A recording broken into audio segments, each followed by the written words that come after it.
want to especially welcome all of us to the edition of the Yes I Can conference, February edition. This conference is purposely designed to empower, to enable, to equip and enhance creativity, enhance innovation, empower the individual to be able to go out and be able to take charge of their life. Now, there's nothing as important as your ability to be in charge of your own life. Your ability to be in charge. Now, anytime you are not in charge, you'll be discharged. But when you are empowered, you are equipped to take charge of life event, of life predicament, of situations. Now, everybody needs some level of empowerment, some level of equipping. So the conference, Yes, I Can.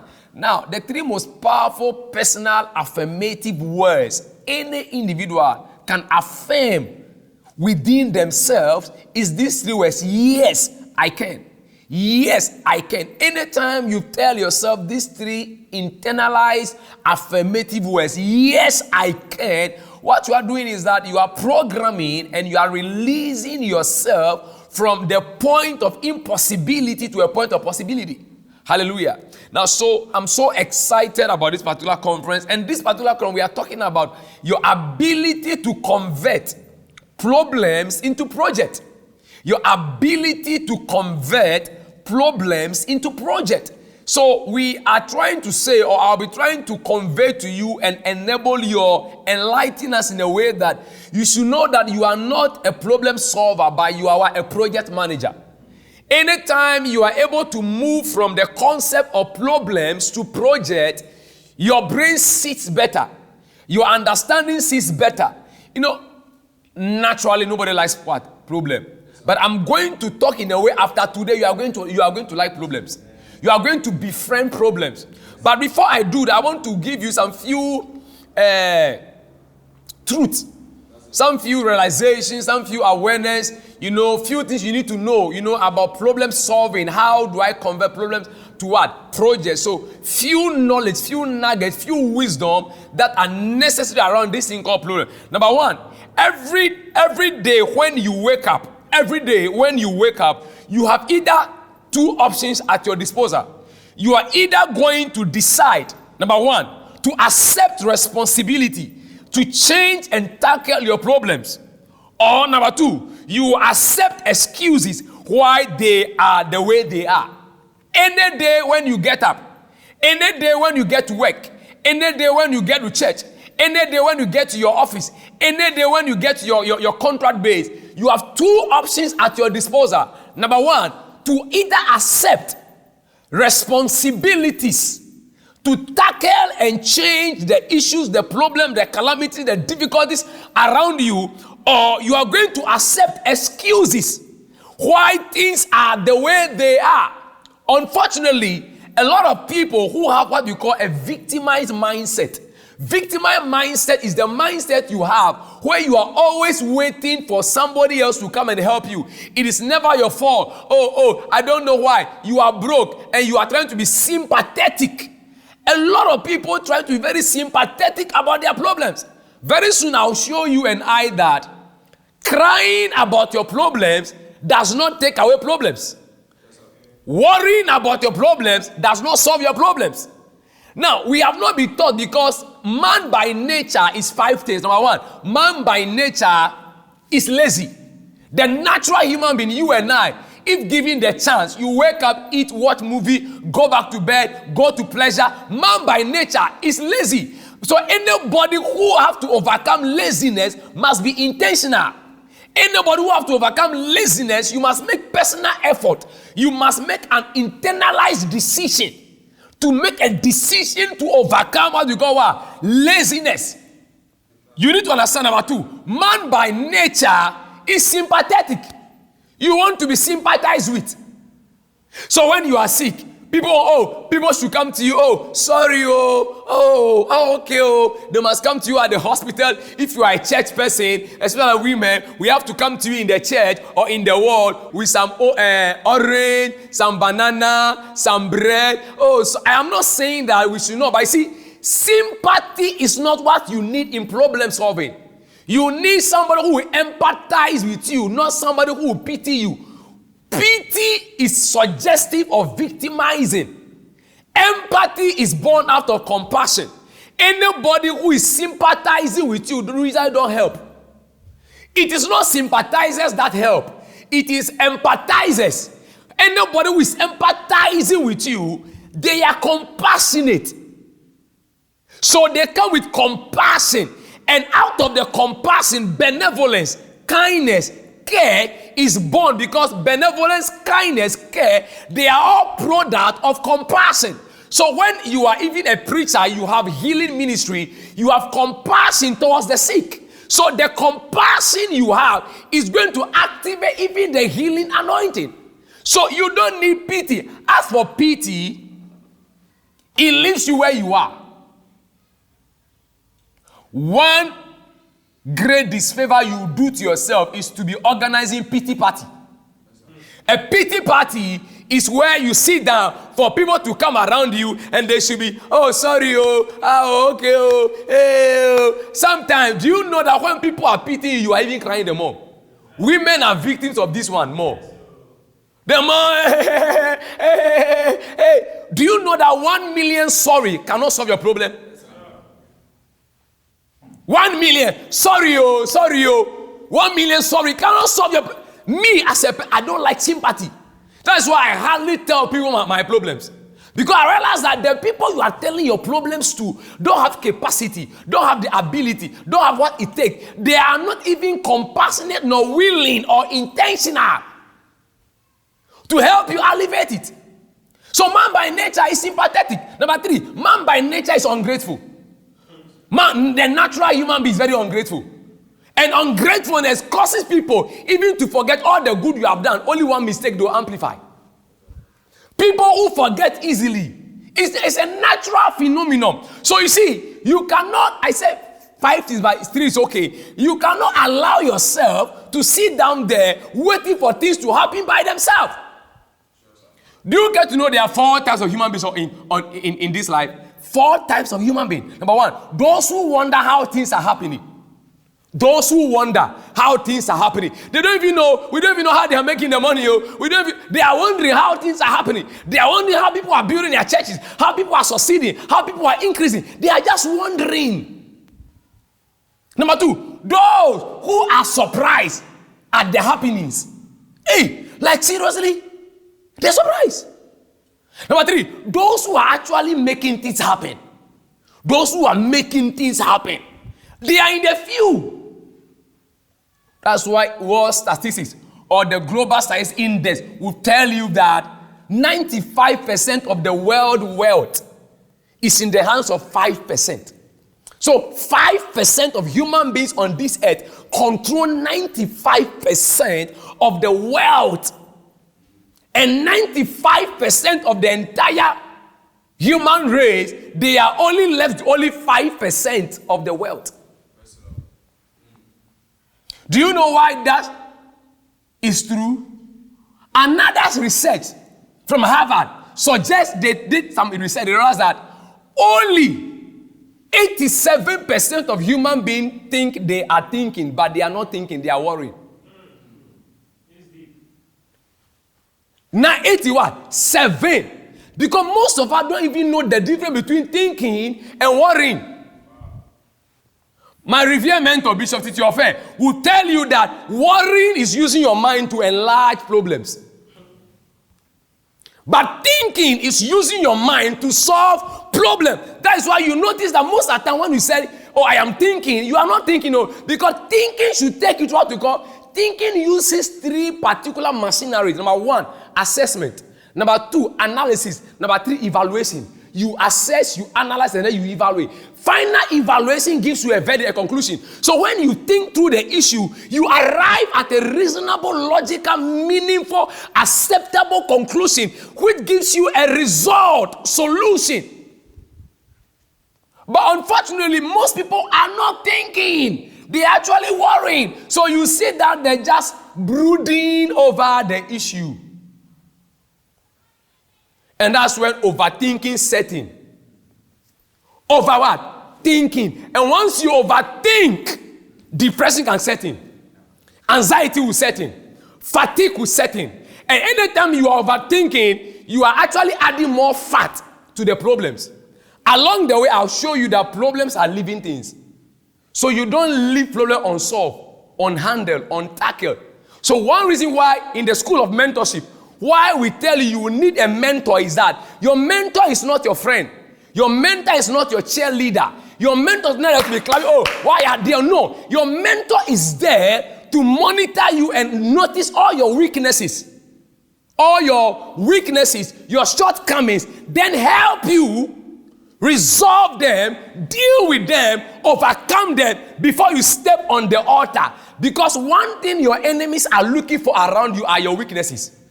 When they find your weakness, they'll use it against you. But your mentor find your weakness, helps you to overcome it, helps you to what? Empower yourself to what? Be a better person. That's why when you are not teachable, you are not meek, you can't have a mentor. Because mentors are not there to clap for you. They are there to climb you and prune you and polish you and shape you to be a better person.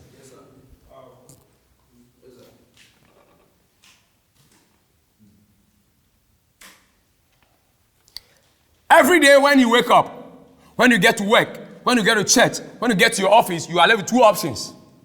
What is that? Number one, either to accept what? Responsibilities to tackle and handle your problems.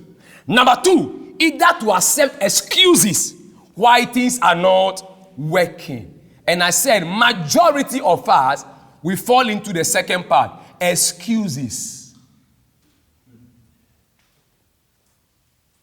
I have a book I've written, 101 excuses people give why they failed, why they are not making it, why they are not successful. Do you know that excuses exclude you out of the race of life? Anytime you are given an excuse, you've been excluded. Excuses will exclude you.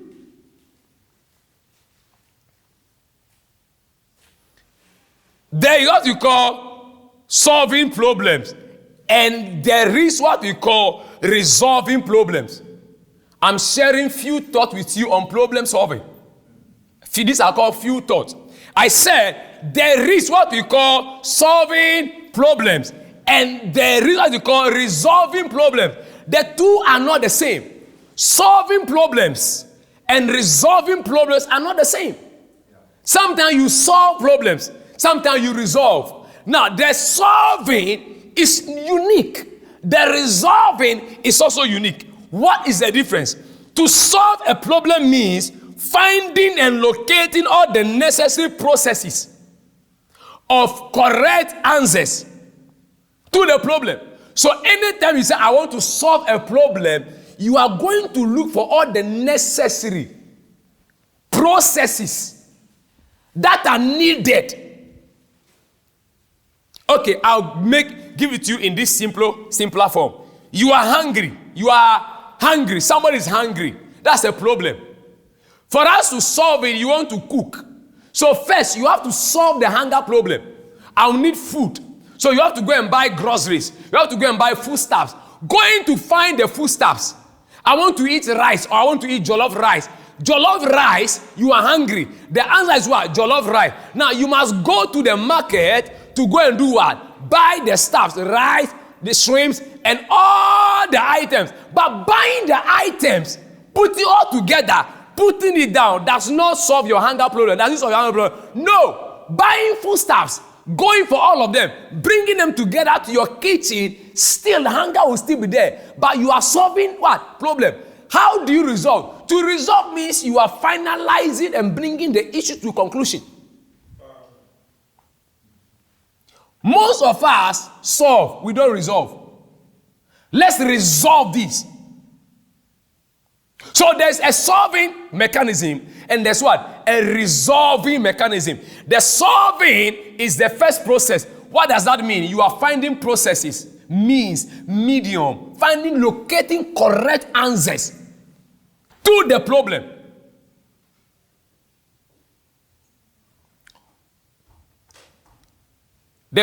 We believe as Christians, when the Bible talked about which of you want to build a house, you don't sit down first and consider the cost. Else you start, you can't finish. You start solving the problem, but you never end. Few thoughts on solving problem. You will only be remembered for two things after you've become history or memory. And let me remind you about this. A time is coming when we mention your name in your church, you become history. When we mention your name in your family, you become a history. When we mention your name in that friendship, you become a history. When we mention your name in that office, you are history. When we mention your name in that country, you are history. There are many people around your life now, when you remember their names or when their names are being mentioned, they are history or you have become a memory. I am standing here today, a time is coming, I'll become a history, a memory. Whether I am out of here, out of Ghana, out of Africa, or no longer here, or whether I'm going to glory, any of us and all of us, you will be remembered for two things after you have become history or memory. And I'm saying that it's a certainty. You can't pray against it. You cannot fight it. There's nothing you can do about this particular statement because a time is coming, you will become what? History and what? Memory. Right now, you are a history in some places. Right now, you are a memory to some people. Now, two things you'll be remembered for. Number one, the problems you created. The problems you created when you were in that church, when you were in that company, when you were their friend, when you were in that vicinity, when you were in that country, when you were in government. Ghana right now, our president, Nana Addo Dankwa, is soon going to hand over because it's a democratic governance. 8 years is going over. One is over, he will become what? History. We shall remember Nana Addo for two reasons. The problems he created.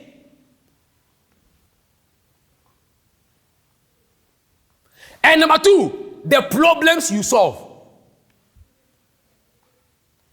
Few thoughts on problem solving. Today, some places, when they mention your name, you are remembered for these two. The problems you brought there, the problems you created there, the problems you amplified there, you empowered there. And number two, the problems you solve. So you see, you must live an intentional life to create a positive, progressive, pleasant memory and history. Because you know that a time is coming, I will become history and memory. And they will remember my name with two things. Problems I create, problems I brought, and problems I solve. The best one is problems you solve. You became a solution. You became a problem solver. You alleviate pain. You brought gain. You alleviate breakdown. You brought breakthrough. You alleviate crying. You brought laughter. You alleviate struggles. And you brought what? Success. There is something we call the value-added person. Ghana have what they call value-added task. VAT. In the School of Personal Development, there's something called VAP, value-added person. Who is a value-added person? I'm writing some book series called The Value-Added Wife. It's a good book to buy for your wife. And it's a good book to buy as a woman. The value-added husband. Come on now. The value-added pastor. Come on now. The value-added leader. The value-added follower. The value-added assistant. So when we are talking about the value-added person, factor all these titles inside. Value-added wife, value-added husband, value-added what? Pastor, value-added bishop, value-added president, value-added follower, value-added son, value-added doctor. In the School of Personal Development, we mention these to people. So you must be intentional. Who is a value-added person? A value-added person is called problem solver. Yes, sir. Problem solver. You are leaving this conference with this mindset. Because see, there's a particular mindset you must have. Because if you don't have the mindset to solve, to create, to alleviate, because your mindset determines your setup in life. Your mindset determines your settings. So you are who you are because of your mindset. You are the way you are because of mindset. You think the way you think because of mindset. You dress the way you dress because of mindset. You walk the way you walk because of mindset. You eat the way you eat because of mindset. You serve the way you are serving because of mindset. You work the way you working because of mindset. Mindset is everything because the mind is the man.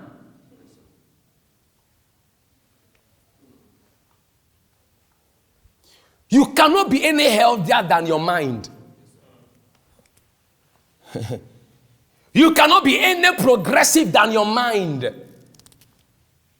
As a pastor, your mindset will drive the church.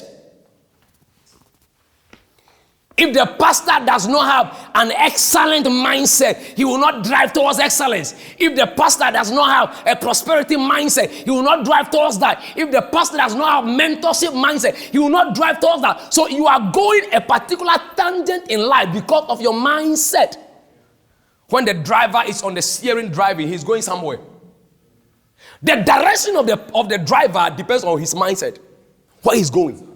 Your destination is a product of your mindset. And your mind is the man. I told that. The mind is the man. What the mind thinks, the man believes. What the mind accepts, the man receives. What the mind digests, the man experiences. What the mind relies on, meditates on, become part and parcel of the day-to-day experiences of the man. Let me say this as an emotionologist, an emotions doctor, or emotional hygienist. We tell people this, that you must understand that your emotions are product of your mindset, because every emotion is connected to a thought. Your happiness is connected to a thought. Sadness is linked to a thought. So you are there, you are happy, and a thought hits you. And then immediately the thought affects your emotion, because your emotions are affected by 5 things. Number 1, your thought. So if you want to take hold of your emotions, you must take hold of your thought. You must guard your thought. The scripture will tell you, guard the loins of your mind. Guard it. The scriptures will tell you that guard your heart with all diligence. Why? Your heart has 5 doors. Those are your senses. The gate of the eyes, what you see, affects you. The gates of the ears, what you hear, affects you. The gate of your smell, what you smell, affects you. The gate of your taste, what you taste, affects you. The gate of your feelings, how you feel, affects you. Your 5 senses are actually the practical entry point to your heart. So if you must guard your heart, you must guard what you hear. If you must guard your heart, you must guard what you see. If you must guard your heart, you must guard what you taste. If you must guard your heart, you must guard what you smell.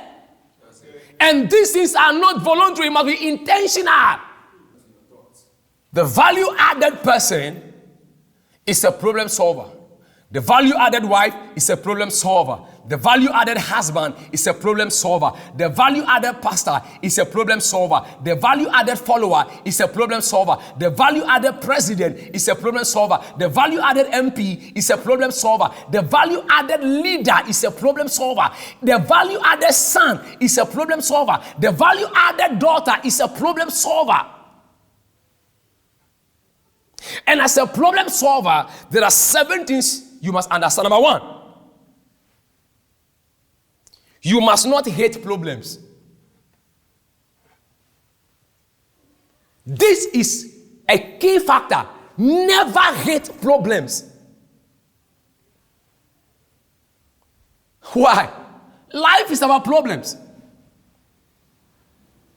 I wrote the article, the 7 practical definitions of life. Number 1, life is problem solving.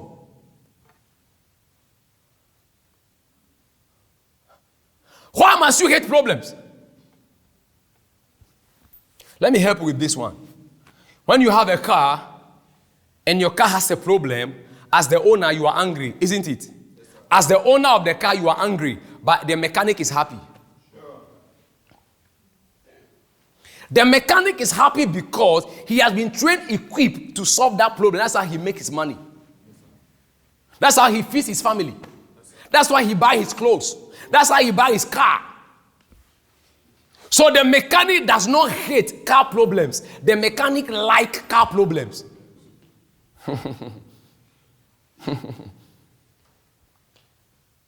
The problem you are hating is because you don't have power to solve.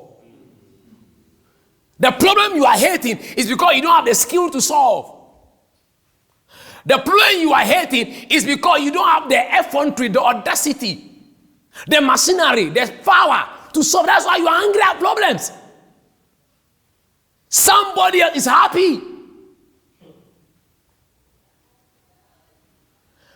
God forbid bad thing, like we say in Nigeria. When we go to Nigeria, God forbid bad thing. Now you are here.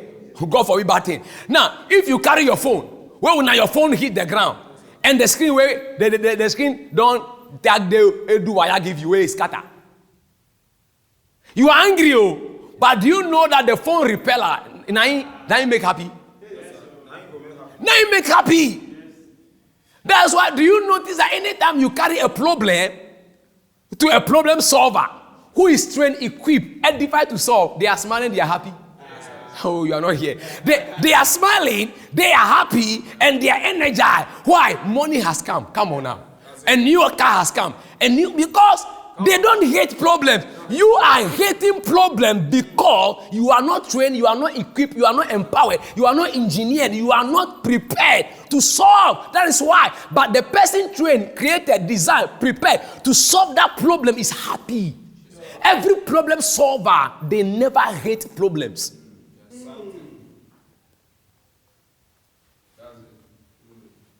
Number 2, don't fight problems. Don't fight it. If I have time, I'll tell you Christians that one of the blessings God can give you after fasting for 21 days is to give you a problem.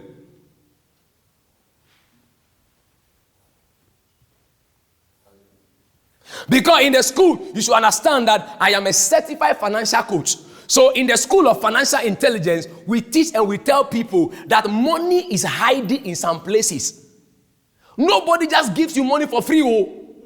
Money is not free. Money is listen to me. Money, now you see the way I understand.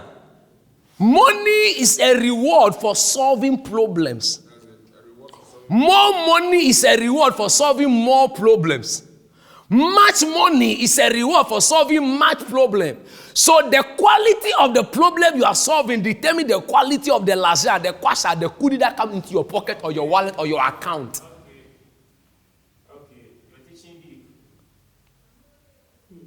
When you are a prayer warrior, your prayer must be solving problem. If your prayer can solve someone's problem, they will give you their money.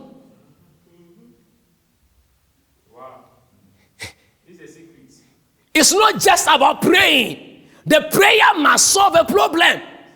The prayer must produce result.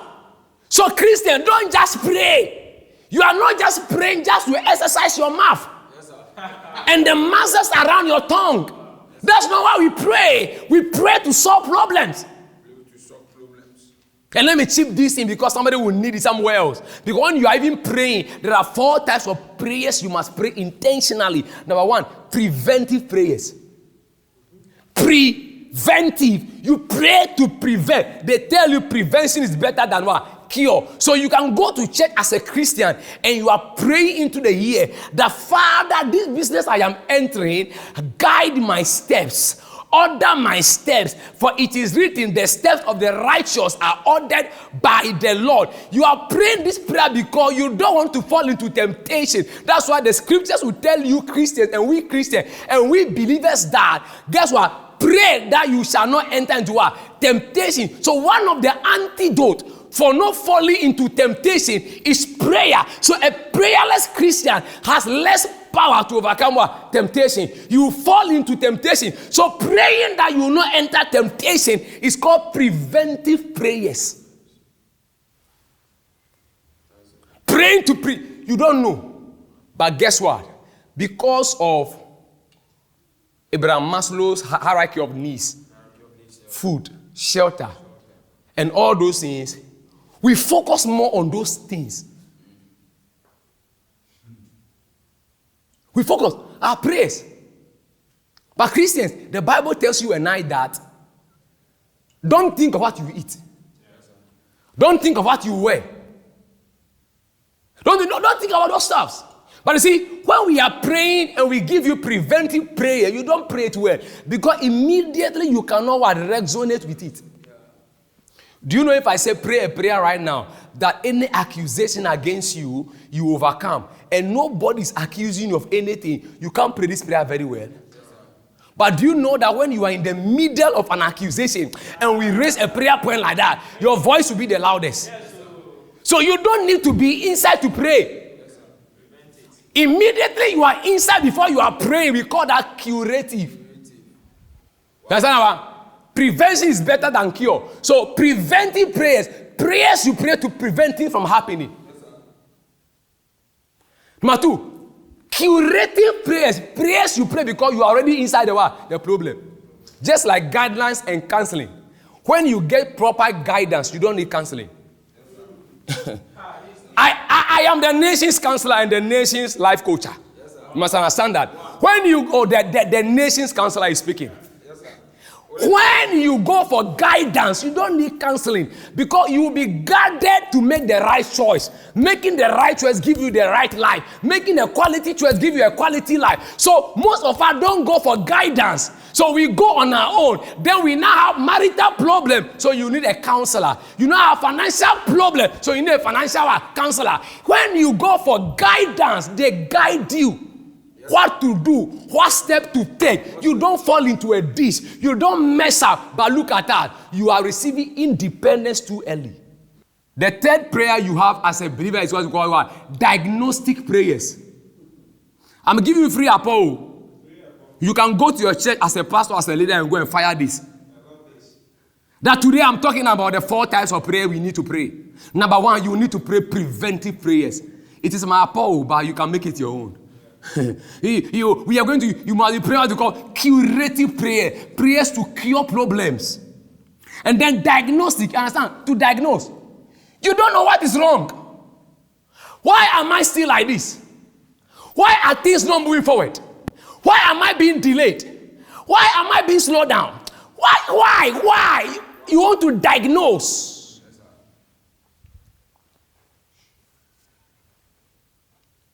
The 4th one, I will not give you. Oh yes. So when you go and you preach it in your church or whatever, you can't mention the 4th one. So that when they hear me, when they hear me, the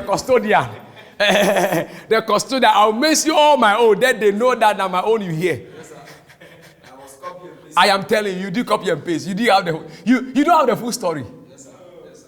You are not the originator. Don't fight what? Problems. Number 3, don't resent problems. You resent problems. No. So I told you earlier on, problem solvers like the problems that is coming to them. Yes, sir. They like it. When you have a legal problem and you are going to knock on the door of your lawyer is smiling. He's just rolling on the chair. Oh, okay. Exactly. So what do you, okay. Wow. He's not worried though. He's not having anxiety. He's not having a running stomach. Why? He knows how to solve that problem. Yeah. That's it. Oh yes, go to a doctor. You are, it's me. The doctor know the prescription, the medications, all that to give you. So he's not worried at all. He knows I have to put on this dosage, this script, and all stuff. So problem solvers like problems.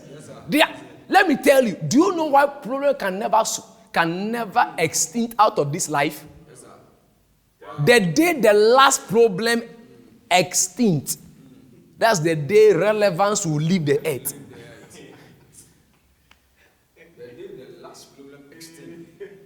You are praying. Oh, no, like Christians, so we like this year, 21-day prayer and fasting. Lord, let my business expand. Do you know what they are saying? Lord, create problem for people.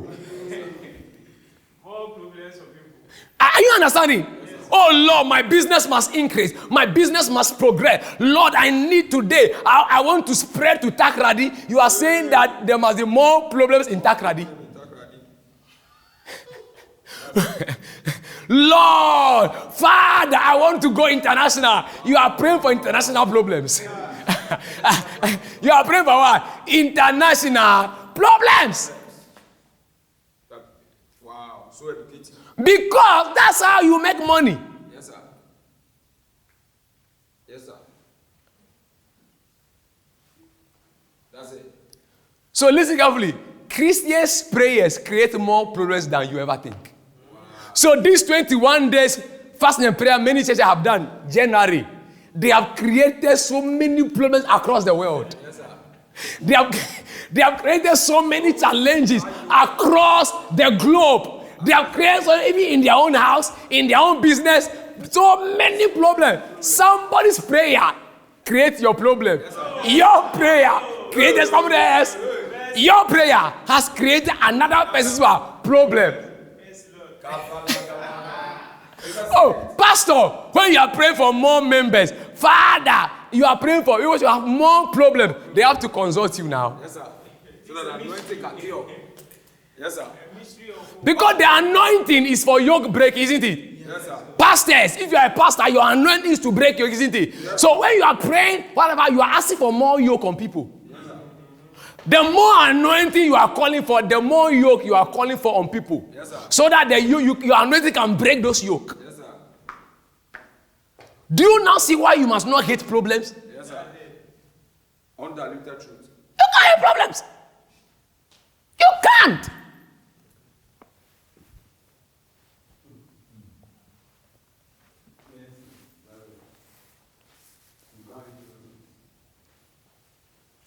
I'm sweating here and cleaning my sweat. Oh, those who produce air conditioning and cold, they are happy. Let me tell you, when you are saying the weather is becoming, this weather is becoming, no, those who say air conditioning, they are not praying that your weather will be cold. Though. Yes, sir. You are teaching. Unlike how would they sell their? They pray against rainy season. That's why air conditioning does not sell during rainy season. Yes, sir. It is now Hamatan heat. So they to the one that I'll tell you one that will amaze you. Should I tell you? I'll tell you one that is too dangerous. Very dangerous. If you are a pastor and you have somebody who is producing coffin in your church, and you, the pastor, you are praying that people should not die, that coffin, the man producing coffin is against you as a pastor. So sometimes when the coffin maker is saying business is slow, it means that people are not dying. You are not dying. If the coffin producer seller is saying that business not they come, he will enter his room. Lord, my business, the prayer of a coffin maker, that my business must increase, he is saying that people must die. So easy, I'm telling you, coming to so see that the coffin business must progress. The paying is tight if you're a Christian. Yes, sir. Are you understanding me? Yes, sir. I'm trying to tell you that problem make the world go around. Yes, the world move. Moves. Problem makes the world move. Don't hate problem. Don't resent problem. What must you do? Number 4, you must befriend problems. Be a friend. That's when, see, when you become my friend, you understand me better. Yes, sir. When you befriend problems, you understand problems well. Then you can tackle it very well. Then you can handle it very well. When I befriend you as a friend, I know your bagape. I know your weakness. So I know what to point for you. That's why people who brings you down are not real enemies or are friends. Yes, so let me tell you, when you are not going forward, stop looking far away. Look within. Look around you. They cause something, somebody backstab you. Nobody can stab you from a far range. Oh. Stabbing happen what? Close what? Range. Somebody who is close to you. Yes, they can backstab you. Not far away.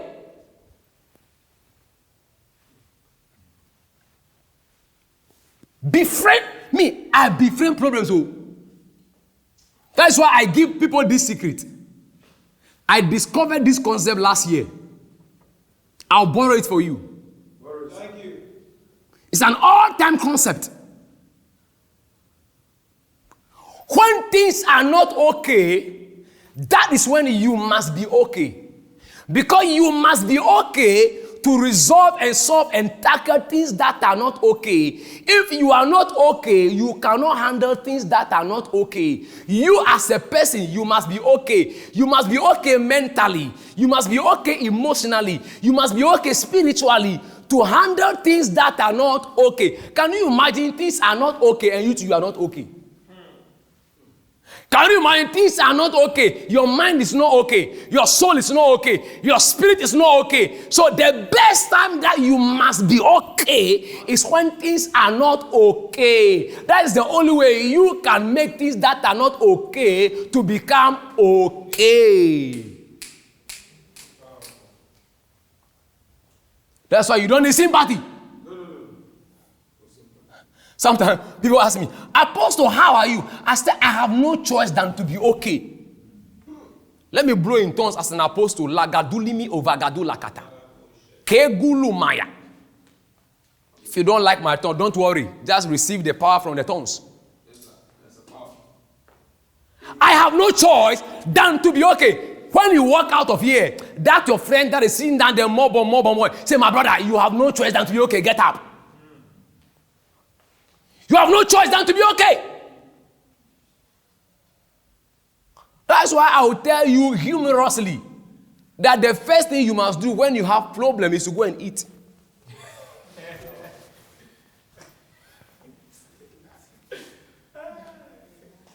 Let me tell you, refusing not to eat because you have problem will worsen your case. Because mentally you need the proper nutrient and vitamins and whatever for your mind to think well. When you are even hungry, you can't think well. When you are hungry, your brain cells can't work properly. So when you are more nutritional, when you are on more nutritional food, you are not eating properly, you notice carefully that you are not thinking well. Do you know when you are hungry, you become angry? That's why I say a hungry man is an angry man. Because once you are hungry, your brain cells and your system activate a response mechanism through your hypothalamus. And they release a signal within your brain cell that your body is under attack. So the way you behave when you feel like you are under attack is the same way you behave when you are hungry. Do you notice that? Because your body responds to all this external attack. So it will sound an alarm within your body through your hypothalamus, through a lot of synthetic and nerve cells connectivity in your system, that your body is under attack. Instantly your cortisol, your stress hormones will surge through cortisol, and then your adrenaline gland, they will all increase up. And stress hormones will pop up. Yes, sir. Your heartbeat will increase. You will become irritational. Yes, you become confrontational. Yes, you don't even think well, you don't even talk well. Because you are hungry. So the reactions of a hungry man is equivalent to the reaction of a man under attack. Wow. The nation's counselor. Wow. And the nation's life coach. The nation's emotionalist.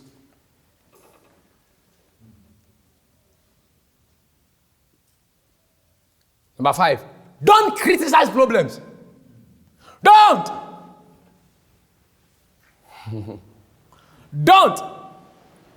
You cannot understand anybody you criticize. That is why criticism always stops the flow of influence. You can never understand anybody you are criticizing.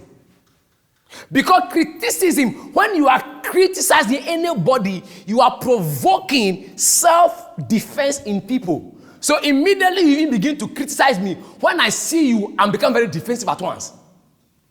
So criticism stops the flow of our influence. So you can't learn from anybody you criticize. Yes, sir. You cannot be blessed by anybody you criticize. Yes, sir. You cannot understand anybody, anything you criticize. The only thing you can do is that anybody you are criticizing, you keep condemning. The person will become more of your enemy. Yes, sir. Don't criticize problems. Number 6, investigate problems. So there are 3 things you must do. You must befriend problems, you must investigate problems, and you must welcome problems.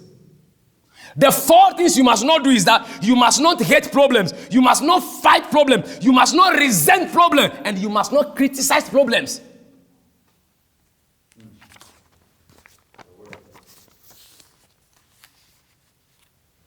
There is something we call the reticular activation system in the brain. We call it the RAS. The reticular, listen to me carefully, the reticular activation system is called the RAS, R-A-S. It's inside the brain. This is a major part of your brain. You have never heard it before. Listen to me carefully. I want to show you a very powerful secret here. We call this reticular activation system is a major part of your brain. It is actually the door to your brain. It works and operates not because it has to, but because you are very optimistic. So the reticular activation system inside the brain, which actually is a major part of your brain, which actually is the door to your brain, doesn't come to work. Doesn't operate because it has to. It only becomes operational and functional because you as a person, you have become very optimistic. You are an optimist. Optimists are people that see opportunity in every problem. Optimists are people that see solutions to every problem. Optimists are not people that are beggarly, that are subservient, that will be subjected to problems, that cower to problems, that kowtow to problems, or that will be kowtowing to problems.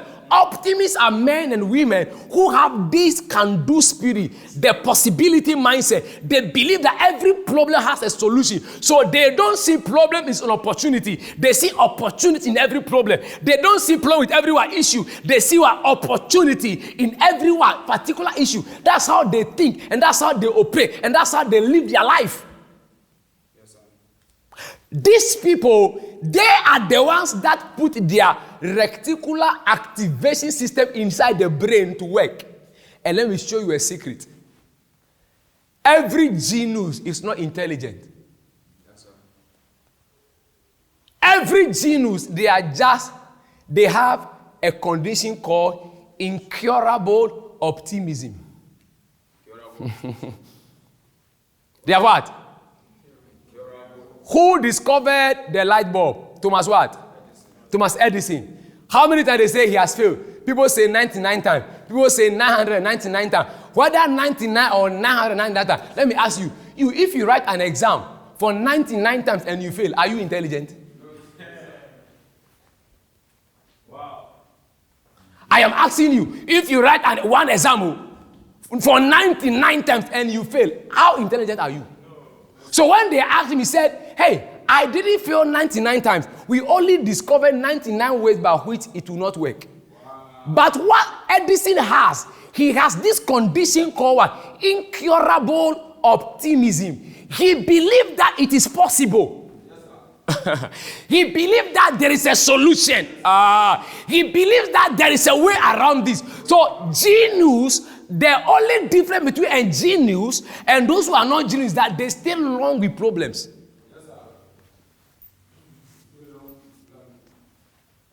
It was Isaac Newton that says that the only difference between me and my colleagues is that I stay long with what? Problems. They'll sit down with the problem. And they are analyzing. No, there's a way around it. A genius knows that there's a solution. No. He said, what is the answer? I said, I don't know, but you give me some time. Give me Christians in the Bible. Even Daniel, when the king had the dream, and he said whatever, he said, we are going to pray. They don't know the answer. But they say there is a God in heaven that can show us. They believe in the availability of what? The solution. They believe in the existence of the answer. And in this life, to create wealth and to remain relevant, you are either doing three things. You are either answering questions, providing answers. Number two, you are either providing what? Solutions. Number three, you are either offering services. So I'll show you when I get there, and I'll ask you a particular question that I have here.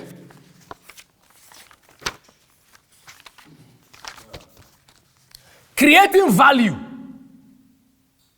and to remain relevant, three key areas: answering questions, meeting needs, and solving problems. Because entrepreneurship, leadership, everything is about what? Creating value. So here are the big questions.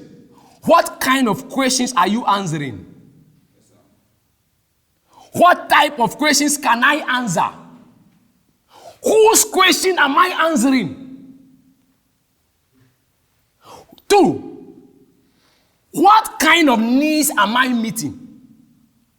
What type of needs can I meet? The cameraman there, who's a media person, he's meeting our media needs, taking the coverage, recording. He'll go and edit, produce it. You don't need to do it because he's meeting a particular need. Are you understanding? A particular need. He's creating value. Yes, sir. A particular need, creating value. So answering question, whose question are you answering? Yeah. What kind of a question can you answer? Yes, and whose question are you answering? Yes, sir. What type of need are you meeting?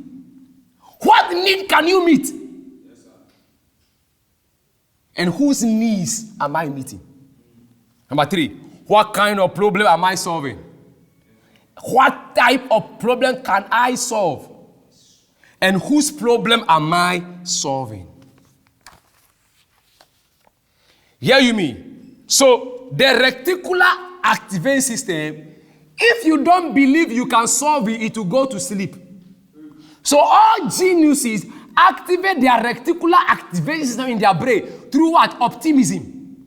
Believing that there's an answer. No. You give me some time. Every area, whether you are a media man, you are a pastor, you are a businessman, stay long with the problem. Think, conjecture, brood, brainstorm, take a break, go to a quiet place. Immediately you believe that it can be done, you are empowering your reticular activating system to find solutions. Because according to neuroscience, they believe that over 8 million informations are coming to your brain every time. But it is your reticular activating system that determines which information to accept. So immediately your mind believes that there is a solution. It can be done, it can be solved. The belief and the optimism empowers the reticular activating system inside your brain now to begin to sort, to begin to go around and look for what? Possible answers within the 8 million information coming to your brain. That's why suddenly anybody who stays long at problems says, hey, I found it. Do you notice that? I found it. The law of gravity, how was it discovered? The law of gravity was discovered because the man who discovered it never gave up. He believed that there's a way around. So he kept on what? Observing. He kept on looking around. He kept on looking around until one day he saw an apple fell. Then he screamed, Iruka. Do you notice that those who discover things are not any special, they just stay long with optimism, with their faith, with their belief.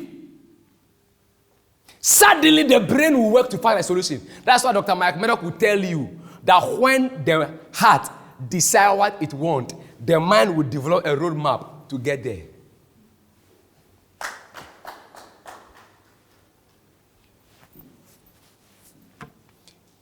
If you believe it's possible, your RAS, reticular activation system, will strengthen that belief. Reasons why all geniuses, when you ask them, can it be done? They will say, how? Give me some time. They stay long with the problem, with the inner belief that this can be solved. Suddenly with that belief, they'll come with the answer. All discoverers, all inventors, all these people, they are not any special. What is special about them is because they empower the same reticular activating system inside your brain. That's why when you are not thinking, your brain is dying.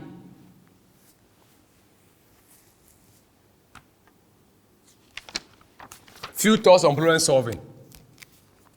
The life and the longevity of every problem depends on if your problems will be long. That's the meaning. If your problems will stay for long, if your financial problems will be elongated, prolonged, marital crisis will stay for long, I am telling you that problems are living things. They can live long. So the life and the longevity of the problem you are having depends on some few factors. Number one, complaining about the problem will prolong the stay inside. Watch every complainer. You met him last year, he was complaining. You meet him this year, still complaining. Meet that follower. Complain about the leader last year. Let him leave that leader and go to another leader. Before you're like, you start complaining. Because complainers never have faith. Complainers are cynic. They are critics. Complainers are energy drainers. They don't think well, they don't see well. Complainers are trying to validate, complainers always try to find reason to validate their situations and their problems. Oh, I said it. Oh, I told you. I told you to not work. A complainer. They want to find reason to empower their unbelief and their recklessness and their laziness. Complaining about problems prolong your stay inside those problems. Number two, worrying about the problem would enlarge your fear for and about the problem. Do you notice that? Worrying about that problem, what worry does, because worry actually is an energy drainer. Worry is an excitement sucker. Worry, what it does is that it takes your energy out of today, creates fear for tomorrow, and create depression for yesterday.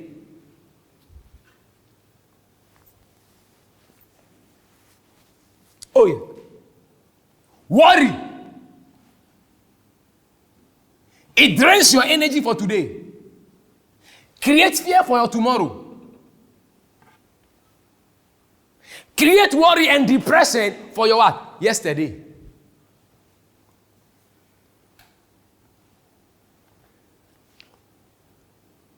Worrying about problem don't solve problem. Complaining about the problem will not solve it. Complaining about it will prolong your stay inside. Worrying about the problem would enlarge your fear for the problem and about the problem. So although that's why I told you earlier that the more you worry about the problem, the more it becomes big. Number three, crying about the problem will strengthen and empower the weight of the problem.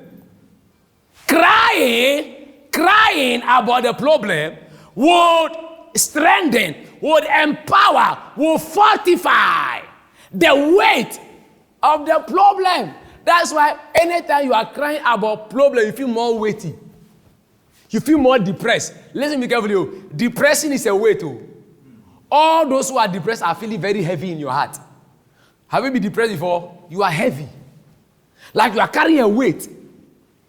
Depression and all these things, they are emotional burdens. So the more you cry, although crying in therapeutic way, because I'm a therapist, crying actually is medicinal, it's relief, but you must cry the right cry. When you are crying for grief, it's better. But when you are crying about problems you must be solving, empowers those problems.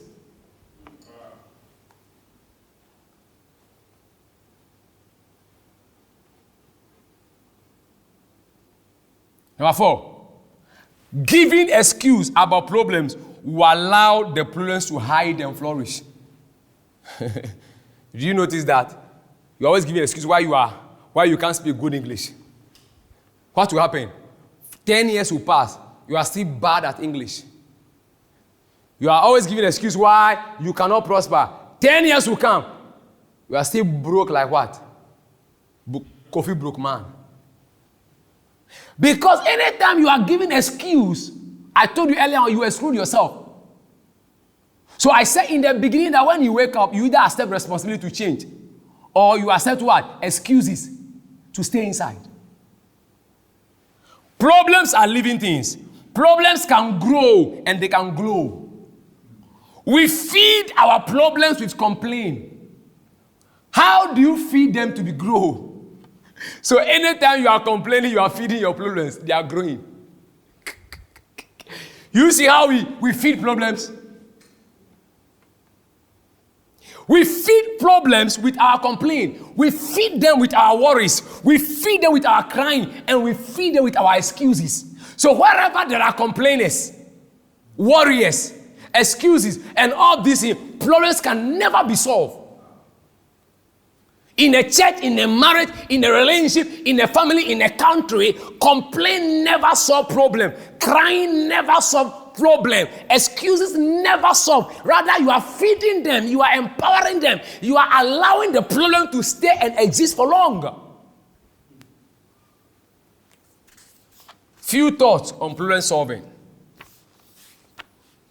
3 things you must take note of in problem solving immediately. Number 1. Human error. Human error. 3 things you must take note of. Immediately. Not after. Immediately. 3 things you must take note of immediately to solve a problem. Number 1. Human error. Because there's always something you did wrong. That's it. It's always something. There's always some place you go wrong. Human error.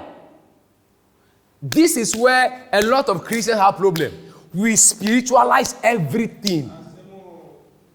Everything demon, everything witches, everything efie beye, efie baya, efie boyo, efie yaya, efie babaya, efie yabaya. We spiritualize everything. Marriage problem, witches and wizard.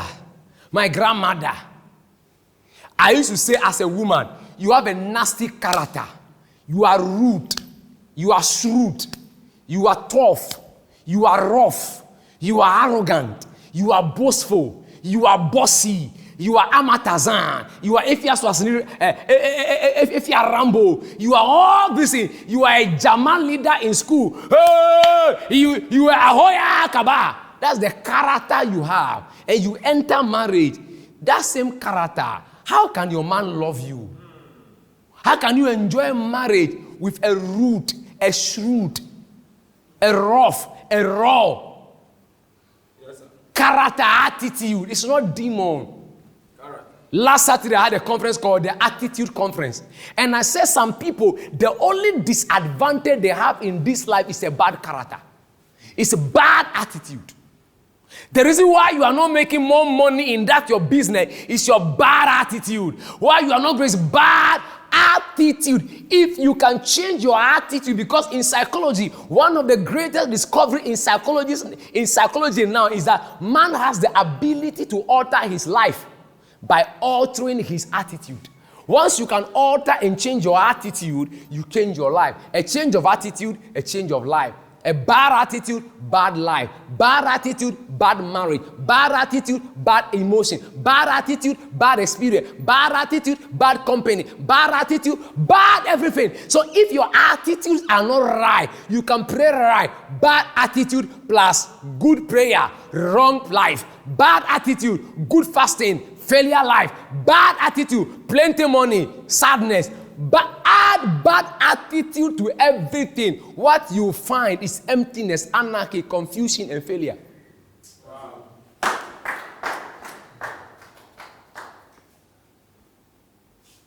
So after the prayer, good attitude. To your anointing, add good attitude. To your skill, good attitude. To your competence, good attitude. Because I said in the conference that anointing will get you the job, but cannot keep the job for you. Right. Skill can get you the job, but cannot keep the job for you. Capacity can get you the contract, but cannot keep it. It is good attitude that will enable you to keep what you are getting through certification, through skill, through expertise, through prayer, through anointing. So if prayer got you the husband, prayer can keep the man. It is good attitude that will keep. Anything you are gotten and you are not protecting it with a good attitude, you're going to lose.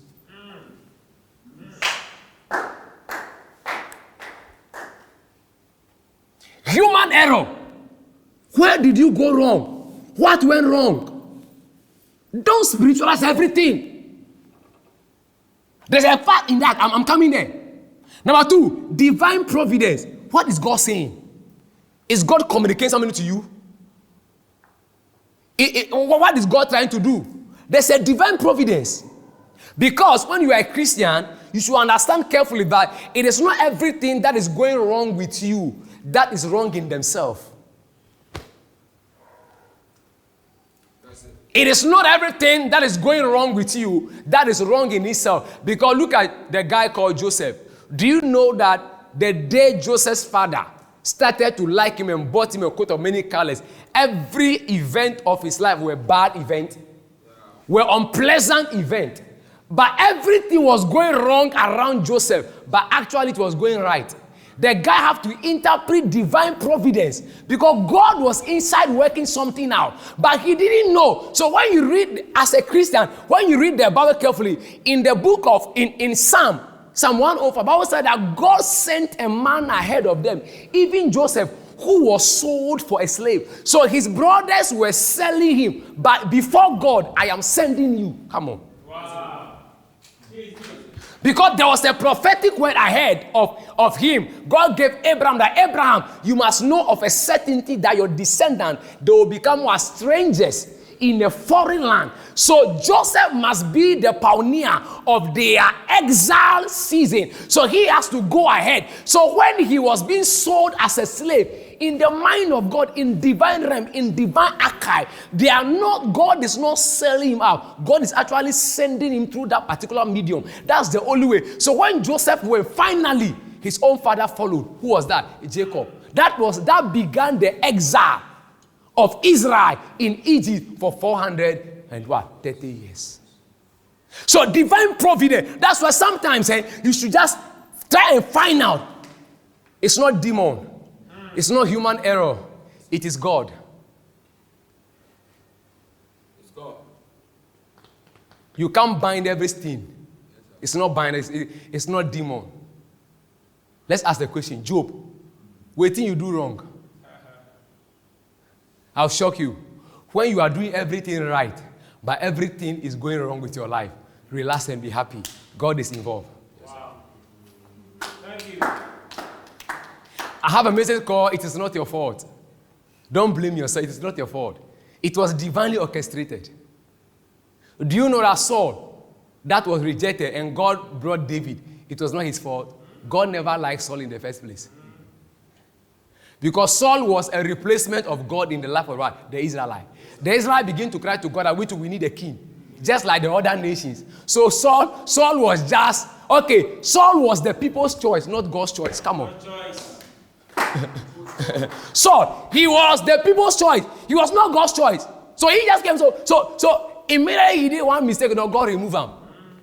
Saul mistake plus David's mistake. Which one were? outrageous. Don't go there. But he was not God's choice.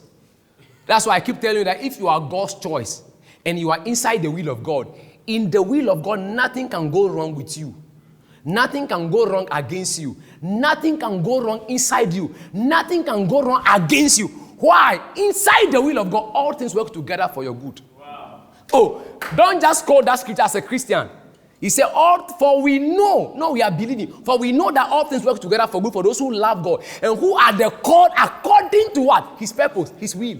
So when I am called according to his purpose and I am inside the will of God, the purpose of God, no matter what is going wrong around me, it can be interpreted in human terms, medical terms, archaeological terms, economic terms, psychological terms, because Job's sickness could not be cured medically. Job's sickness was not malnutrition. Job's sickness was not infection. Job's sickness was divinely orchestrated. So no medicine could cure Job. Yes, sir. No medicine. No medicine. Divine providence. Number 3, satanic attack. This is where Christians focus on more. Everything, demon. We bind unbindables. We lose unlosables. We curse uncursables.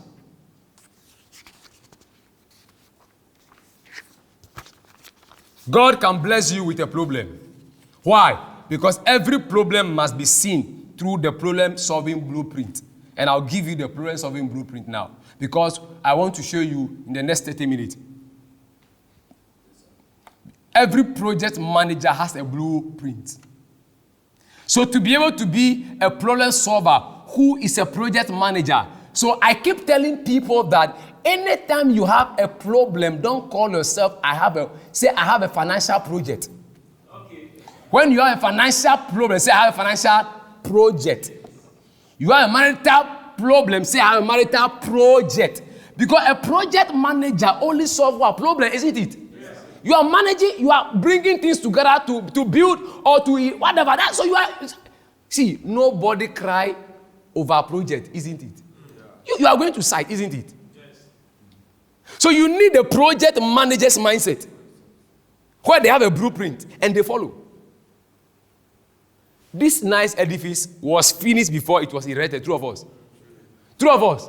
It was finished. It is finished long time ago. Finished on a prototype and everything. Done. Blueprint is there.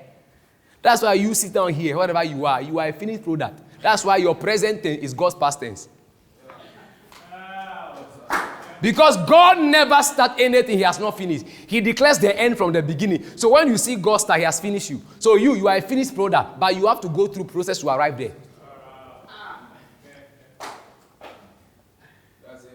So you must not dodge process. Oh Lord, why am I? No. God is seeing your finished product too. Do you notice that anybody God meets, God never talked to your past? Yes, sir. God talked to your future. He met Jeremiah and said, you are a prophet to the nations. Small boy, oh. Prophet. Gideon said, you are a mighty man of valor. Like me. Moses, he said, you are a God unto Pharaoh. Hey, me, I cannot even talk. I'll be stammering. That's why you don't need to see yourself through the lens of human beings. You have to see yourself through the lens of God. Thank you. How does God see you? How is he seeing you? Because you are a finished product. Going somewhere to manifest through a process.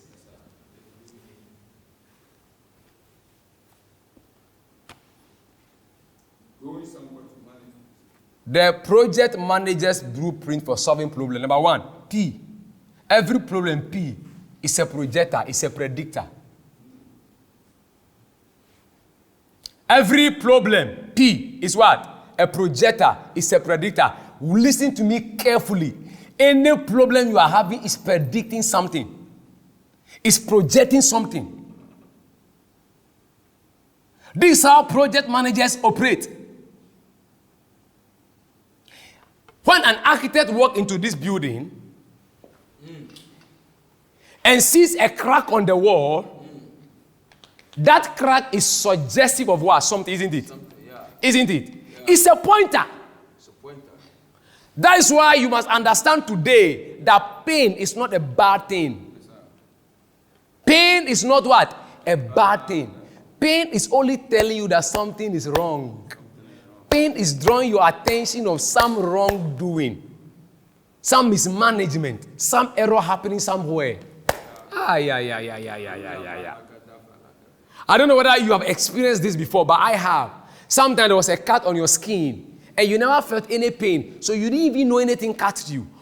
Sometimes you never know until you enter into what? A bathroom. Yes, sir. The water comes on your skin. Then you are now wondering, when did I receive this cut? It only meant that at the time the cut came, you never felt the pain. So you were not alerted. Your attention was not drawn. Do you know why fire service have a siren? When you hear that siren, it meant what? That sound is a pointer that there is some fire somewhere. It alerts you. So when you see an ambulance, you are in traffic driving and an ambulance, we don't need to beg you to give way, isn't it? Yes, because it is telling you that somebody's life is in danger. And yes, sir. Yes, sir. So we are saying that problems P is a pointer. It's a predictor. Every day before the month will end, you are borrowing money. Before the month will end, you are borrowing money. You are borrowing money. Don't get angry. It's pointing to a fact that three things. Number one is that you are mismanaging your finances. You are mismanaging your income. You lack financial intelligence skills. And number two, it also means that either your expenditure is always more. Are you understand that one? So problems, they are pointers. We call them signs and symptoms, isn't it? Yeah. That's why people, when you go to see medical doctors, when they talk to you about heart problems, heart failure, they will tell that there are some signs that you must see to know that you are having a heart failure. Yeah. The signs will alert you. The signs. Isn't it? Signs and symptoms. So problems are predicting, they are pointing to something, they are drawing your attention. When you are driving your car and you begin to hear a particular noise at the back side of the driver's side, that noise is drawing your attention that something went wrong, isn't it? Yes, sir. If you ignore it, something little could what? Grow. Like I told you, problems grow when you ignore them. Yes, never ignore problems.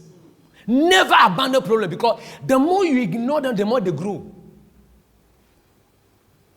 That's one of you. Maybe sometimes a house, you see that your socket, or small socket, when you put in your plugs, you see sparks of fire. Or sometimes either iron, maybe the cable, it got stuck, it burns more inside, isn't it? That's a small problem, isn't it? They keep ignoring it. They keep ignoring it. Do you know that thing has caused a lot of house fires? Yes, sir. Small socket that you have to just change. Buy a new one. You keep ignoring. Oh, and yes, sir. Oh, I'll do. And yes, sir. Listen to me carefully. Keep ignoring these small issues you have around your life, and marry and see. It will give you a lot of headache in your marital home. You are a young man, you dress anyhow, you talk anyhow, you put your shoes anyhow, you are unkept. You say, when I marry, it will be solved.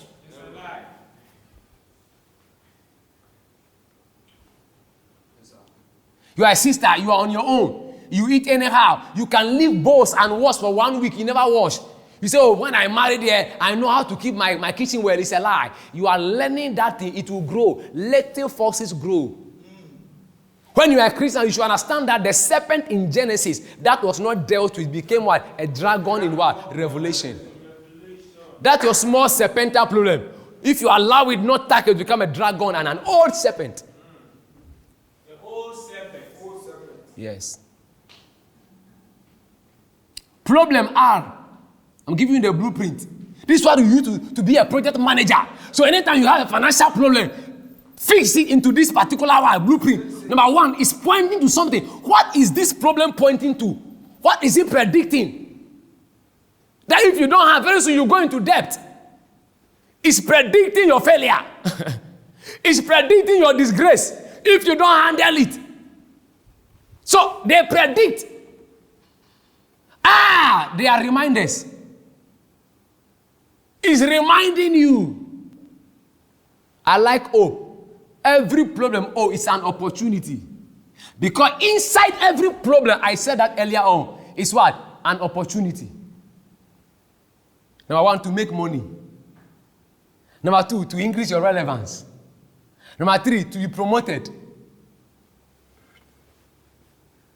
When you work for me and you solve my problems, you become more important to me, isn't it? Yeah. When people don't call you when they have problems, it means that you are not valuable. Yeah. Your valuability is enshrined in your usability. Yes, sir.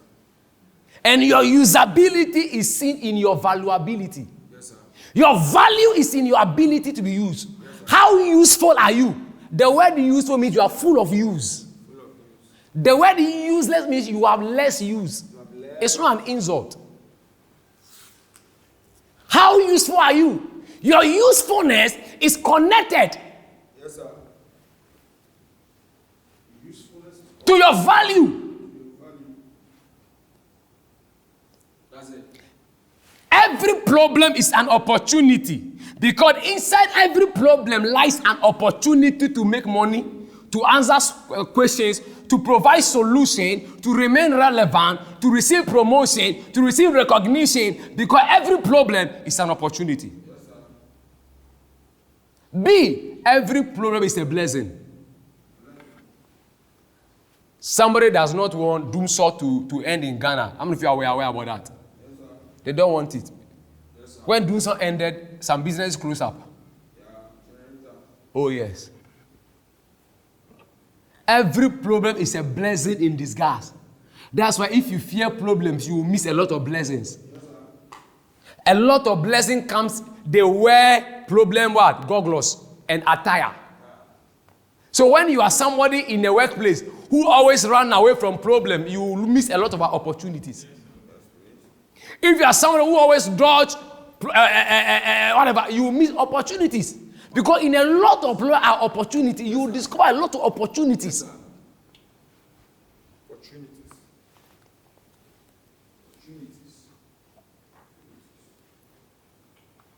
Problem, L. Every problem is a lesson. Yeah. I'm giving you the project manager's manual, blueprint. There's a lesson to learn from every problem.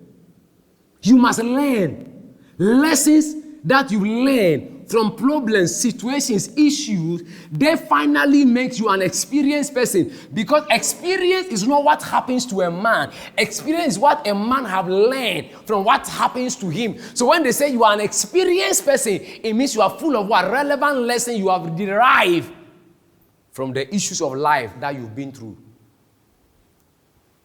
Yeah. Problems. E. Problems are everywhere. Even in heaven, there was a problem. There was war in heaven. Satan, Lucifer and his angels fought. Michael and his angels fought. Even in heaven, there was war. Listen, there are problems what? Everywhere. Yes, sir. There are problems where? Everywhere. In Ghana, in America, in US, in your house, in church. See, don't leave one church because there's problem. No! You leave one choir because there's problem. They are everywhere. Everywhere. Everywhere. M. Problems. Problems are messages. And problems are manageable. S. Problems have solution. Every problem is solvable and they have solution. You must understand that.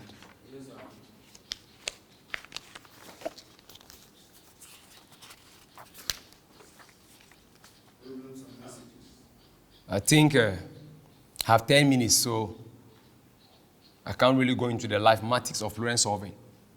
Listen carefully. When solving problem, 5 things you must know. Wow, 5 things you must know. I've given you the blueprint. Yes, sir. Put it inside all the time. I used to say and I used to confess that I will always get the best out of every situation. People used to quote me also and say it, but they don't get the best out. Do you know why? They don't factor what I factored in. I factor this into every problem because I know that every problem has what? It's a predictor, it's a pointer, every problem is a reminder, it's an opportunity. So I always have that conscious mindset, awareness. So I am careful that there is something good hiding in this problem. If you are a Christian, the Bible said, the book of Judges 14:14, Samson was speaking, and he said that out of the eater came from what? Meat.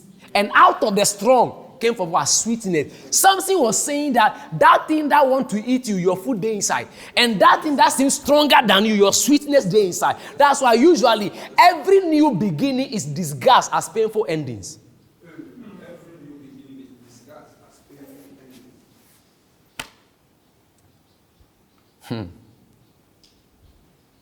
When solving problem, 5 things you must. Number 1, you can only solve problems you are created to solve.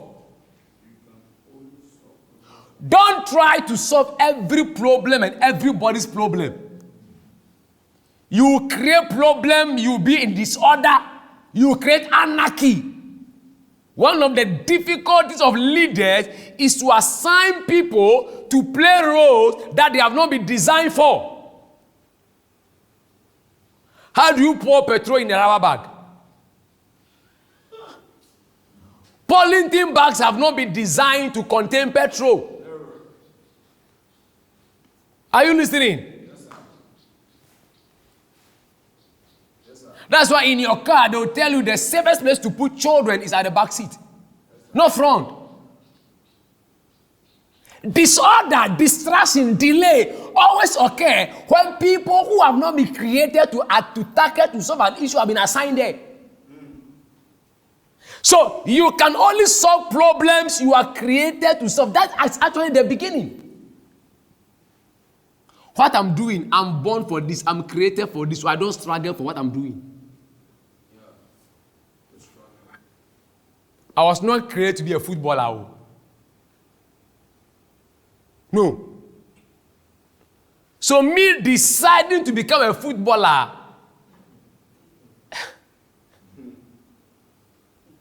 you can get me the best coach in this world. Football. I have not been designed. Created. You are created. Because every product, I'll show you, every product created was created with a particular assignment, particular function, particular work. I was talking to one architect last time about some building, and he said, sometimes when people come to us and they even say, okay, even like tiles, you want to buy tiles, the first question they ask is that, where are you going to lay those tiles? Then they'll tell the kind of tiles to buy. Because there are some tiles, they are for bathroom. Are you aware about that one? So we need to know, I want to buy tiles. For where? Because these particular ones have been have been created for bathrooms.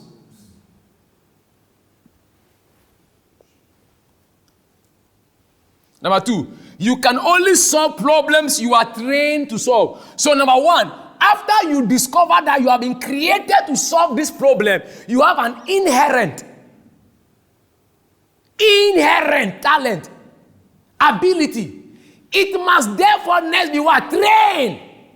You must be trained to sharpen that gift, that ability. Most of us know that I have been created to solve this particular problem. But are you going for training? Are you being trained? You are born to be a doctor. You were created. You know your makeup. But you must be trained. There is no self-made doctor anywhere. There's no self-made nurse. The only self-made doctor is called a native doctor. That is the only self-made doctor. Why are you saying me? I am a self-made. You are not self-made. Who ran away from you? That's why without references, you become obsolete.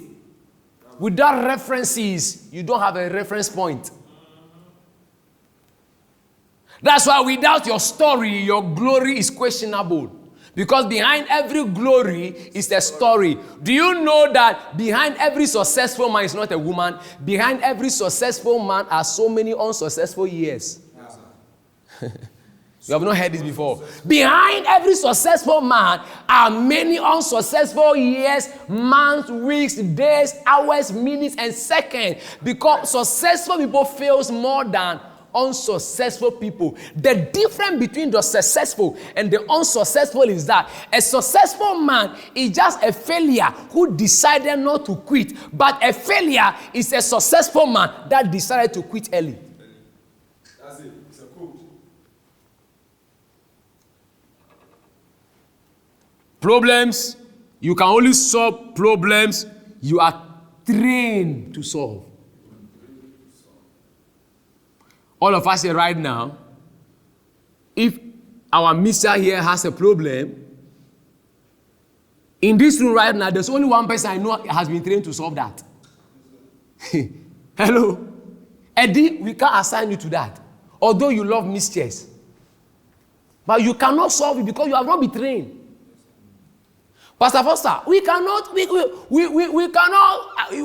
you, you are a good man, you are whatever, but you have not been trained to solve. If we give it to you, you spoil it.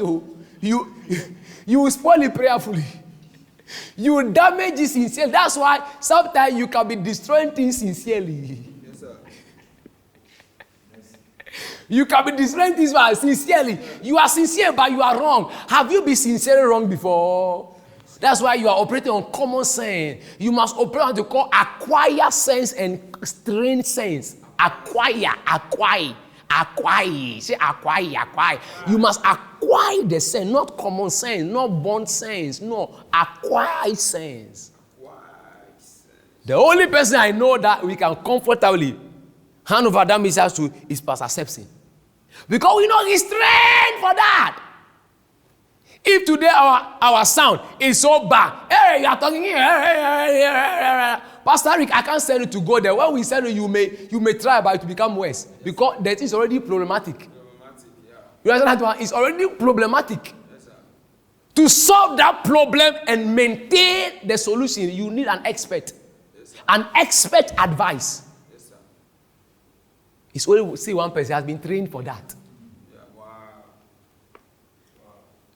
If my car has engine failure, Sepsin, I can't give it to you. You can fix the engine of what? Machines, mixtures, CC cameras. You can do all this one. But my brother, I can't give it to you. You have not been trained for that. I must find a trained mechanic. Trained mechanic. It's a trained mechanic. How trained are you? I'm teaching, my brother. It's a seasonal message. So you can only solve problems you have been what? Trained to solve. Number 3, you can only solve problems you are authorized to solve. You are authorized. There's one thing that is among some friends. You invite yourself into every issue. You give advice when your advice is not needed. Do you know friends who are like that? They invade privacy. Have you been authorized? You become an illegal dealer. It means you must be licensed. Are we here? Yeah. Yes, sir. Watch me. You've been created to be a doctor. So you must be trained as a doctor. So you were created to be a doctor. Then you went to school, medical school. You were now trained as a doctor, isn't it? Yeah. To practice as a doctor, you must be authorized. Do you understand? Yes. You must not be what? Authorized, certified. Because certification is the validity and proof of our knowledge. What validates your knowledge is certification.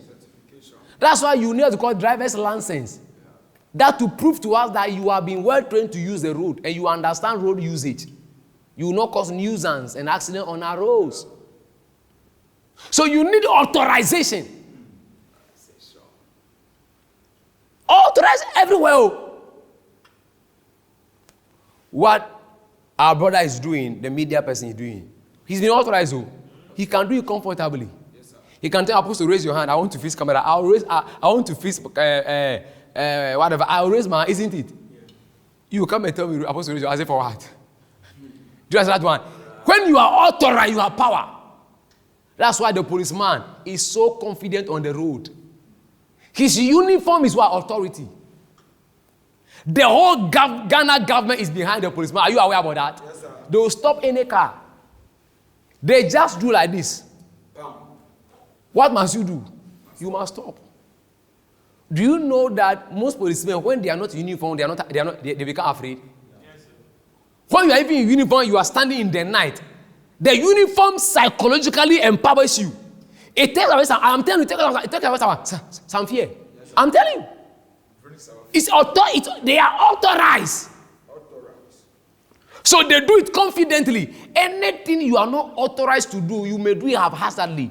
You will do it cowardly. And you will do it with inferiority. And you may be what? A pretender and a joker.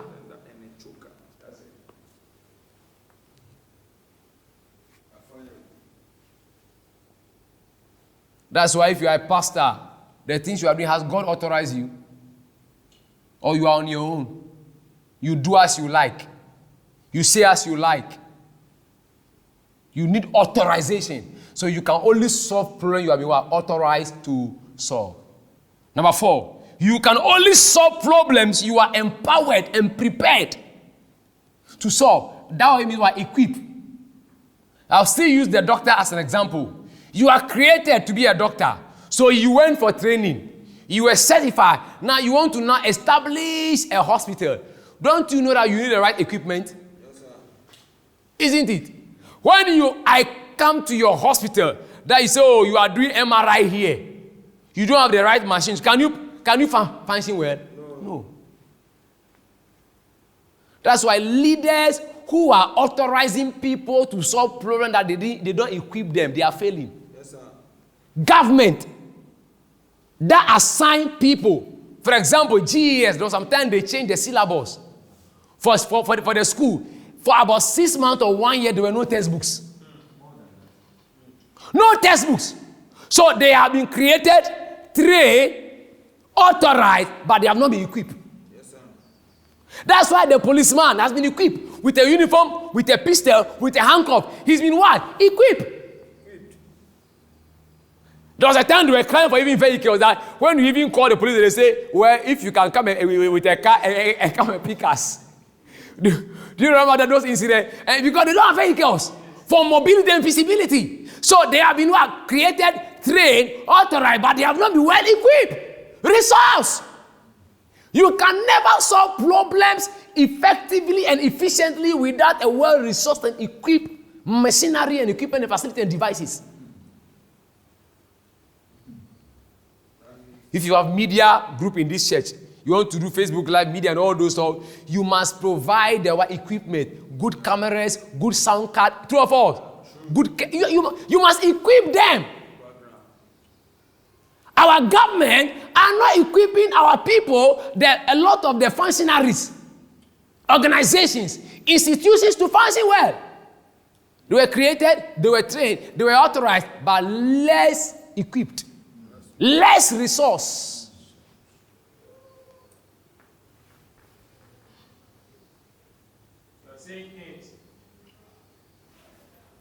If a leader doesn't know this, you can't produce. Because your workers must be well what? Resourced. So you can effectively solve problems you have been what? Equipped to solve, well resourced.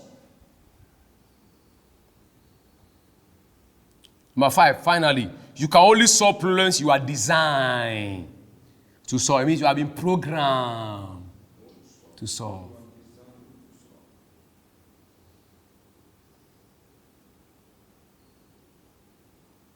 So it's not just to be created to solve it. That's the beginning. It's not just to be trained. That's the second. It's not just to be what? Authorized. It's not just to be authorized, you must be equipped. So you yourself, you must train yourself, equip yourself spiritually. How spiritually equipped are you? How mentally equipped are you? How emotionally equipped are you before you are going to that marriage? That business, how well equipped are we?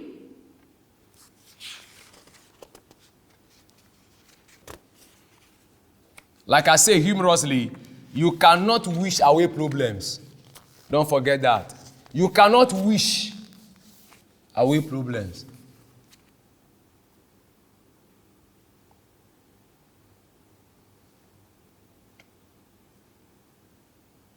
In accepting problems, you must understand the following. Number one, there are so many aspects to today's teaching. I intentionally did it that way. This one is another aspect, all put together. In accepting problems, you must understand the following. Number one, the mother of all inventions, productions, manufacturing, creations, and purpose is problem. They say necessity is the mother of our invention. Are you aware about that? Have you heard that before? What they are trying to tell you is that how was the ceiling fan invented? We were there, we were feeling heat. We were feeling warm. So how do we circulate air? Because of the heat and the warmth, they invented the ceiling fan. How was the air conditioning invented into our cars? Do you know that it began as a thought? There's a problem. When we are driving in our car, there's heat. When it is raining, when you roll your glass, you can't see anything. So all this problem, then they began to, those who began to manufacture cars began to think, okay, how do we solve this problem? Are you listening to me? Yes, sir. There was not like screen touch, isn't it? We all press what? Keypad. Yes, sir. And sometimes your keypad can mess you up. Keypad is a thing of the past. New inventions came. All came because of our problems. Do you know why? Every invented product, manufactured product, created product, designed product was designed, created, invented, manufactured to solve a problem. So my suit solves what? Nakedness problem, fashion problem. My shoe solve a problem. Your chair solve what? A problem. Your phone solve a problem. Your fan solve a problem. Show me what you have that has not been given you to solve a problem.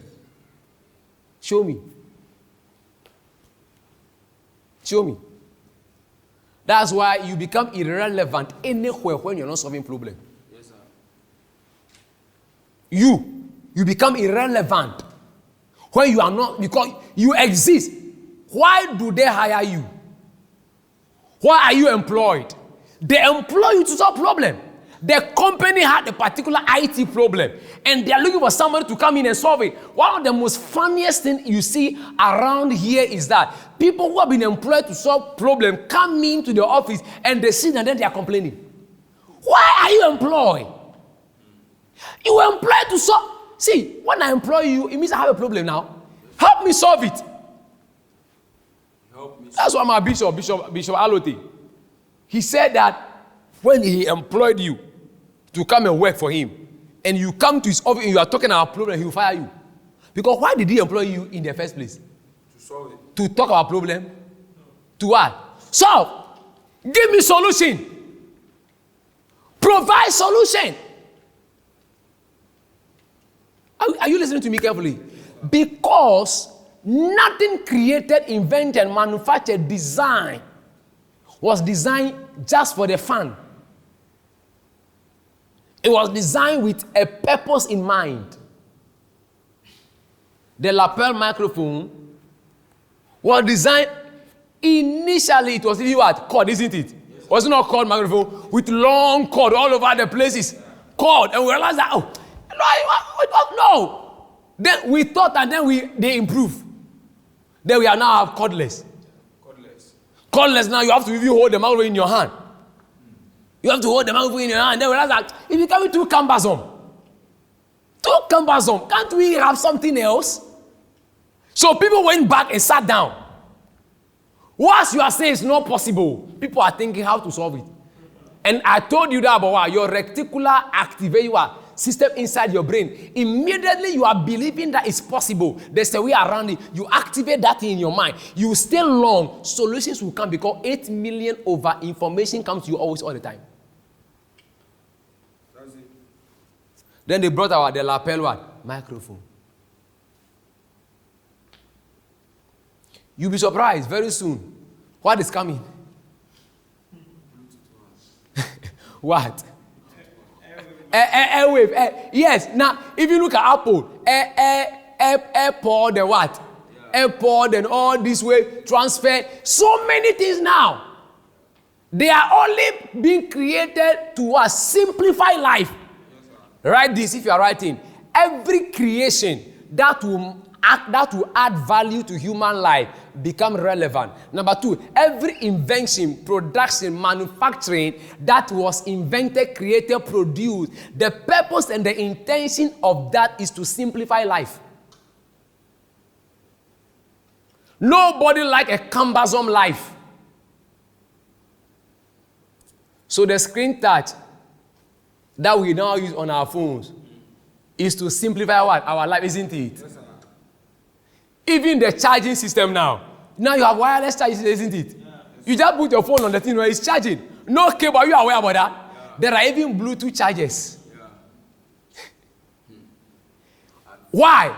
Just to simplify life and make life easy. There are some cars now, when you are driving, the car will tell you the condition of the road ahead of you, one kilometer ahead. Yes. Simplify life. When you have a good car, when it will give you all your tire pressure. Yes, the car I'm driving, when your fuel it will tell you how many miles you have left. How many miles?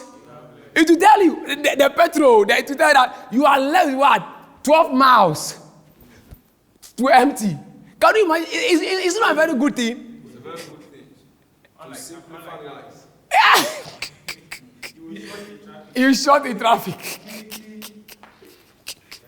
You see. So it tells you how many miles you have left. It will tell you. You see, all these things were come to what? To simplify life. So you pay more for what? A simplified life. Whose life are you simplifying to give you money? Simplicity. What gives birth to purpose is problem. So where you see problem, you see what? Purpose. Where you see purpose, you see problem.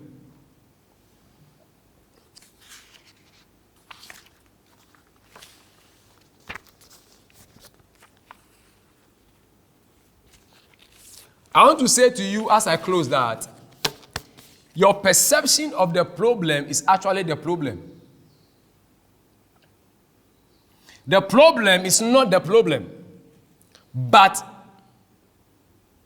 how you envisage, how you see the problem, that becomes the problem. Right perspective, because your point of view determines your viewpoint. And your viewpoint will empower your what? Point of view. How are you seeing that problem? Christians, I'll help you. David saw Goliath, too big a man that his stone will not miss. But the rest of the people saw Goliath as too big. They cannot fight. Are you seeing it? Whilst David saw Goliath, I'll finish you. My stone, you are big for me now. The rest saw that he's too big. They can't fight. Right perspective. So, listen carefully, wrong perception give birth to wrong conception. Wrong conception will give birth to a wrong inception that produce bad delivery. So it starts with your perception. Your perception creates your conception. Your conception creates your what? Inception. Your inception determines your delivery. How you see it. So you must have the right perspective towards the problem. Your own, we call it right attitude. Have the right attitude towards that challenge. One of the bad perception a lot of followers have is that when they are corrected, do you know that one? Yeah. When they correct you, how do you think that they hate you? The correction they are giving you, you are interpreting that as hatred. The correction they are giving you, you are seeing that as what? Hatred. How do you learn? Are you following? Do you know that correction, rebuke, chastisement, all these, if you don't have the right perspective towards it, even as a follower, you hate your leader. Yes. Seriously. Yeah. You just hate your leader because you don't have right what? Perspective. Another one who has the right perspective will interpret it well. True or false? True. Yeah.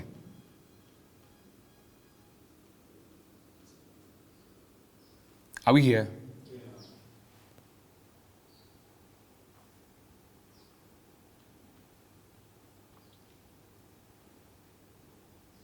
I wish I'll give you, but not today, another time. Because something, the anatomy of our problem. The what? The anatomy, how to dissect a problem, to see it very well.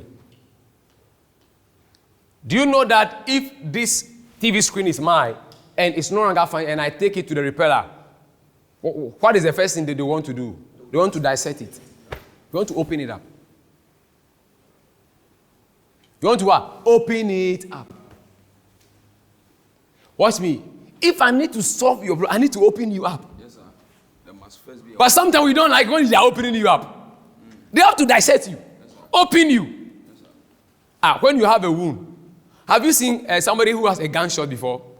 And you are taken to the hospital? Yes, sir. What do? They clean the wound first. No. Sometimes you see they'll put hands, isn't it? They'll open, isn't it? They must open the wound up. For me to dress your wound, I must open it. Yes, sir. That's why you will hate people who are trying to open your wound to dress it for you. You will hate them for life. And some people try to hate us for that. I must open the wound. It's not nice, isn't it? Hey! It's not nice. Let me shock you. That's why that 2,000 you had, that was an envelope for you. That's one time you go and take 100 Ghana, 50 Ghana. Right now, you don't even want to go and count how much is left. Do you know why you don't want to know? But you need to know how much is left. You must open the envelope, open it, so that you know awareness. Because as a certified financial coach, we tell you that if it's not measurable, it's not manageable. Okay. So your lacta factor, your ability to know how much is left. You need awareness. One of the greatest tools for deliverance, for freedom, is awareness. The day you are aware that you sleep too much, you solve half of that problem. The day you are aware that you are arrogant, you solve that problem. But if you are not aware, we will talk, you hate us. So awareness empowers you, the individual, to take charge. Self-awareness is key. Before conception, there is a purpose. Purpose precedes conception. Purpose is before conception. So your purpose is older than you. Your purpose is more relevant than you. Your purpose is superior to you. Your purpose is stronger than you. Your very existence is because of purpose. So the purpose of a man is more important than the man. The man came into existence because of his what? Purpose. The microphone came into existence because of what? His purpose. The car came into existence because of what? His purpose. The shoe came into what? Existence because of what? His purpose. I came into your life because of what? My purpose. You came into my life because of what? Your purpose. So you must understand that before anything, that you must focus on what? Purpose. If you take your eyes off purpose, you'll be misled. If you take your eyes off purpose, you mishandle, mismanage, mistackle. The last one, abuse. That's why Dr. Maslow will tell you, when the purpose of a thing is not known, abuse is what? Inevitable. If you don't know the purpose of something, you abuse it now. You don't understand that one. Don't you know that one? That's it. So before purpose, there's conception. Sorry, before conception, there was a purpose. What gave birth to conception is what? Purpose. Like I told you earlier on, that every creation, invention, manufactured thing, product or stuff, they came in because of what? Their purpose. Listen, you are in a church. What's your purpose in that church? The focus is not you, it's your purpose. You are employed into a business. Do you know they don't employ face? Yes, sir. Yeah. Do you know they don't employ looks? Yeah. That's not really you. What they employ is skill, expertise, capacity. Yeah. Because it not be look where they solve problem. Oh. It not be shape where they solve problem. Oh. Shape never solve. Waiting they solve problem now. Skill, expertise, knowledge, wisdom, understanding, capacity, and one.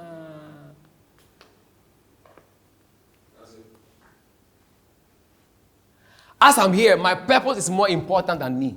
Wow. Because I am here because of my purpose.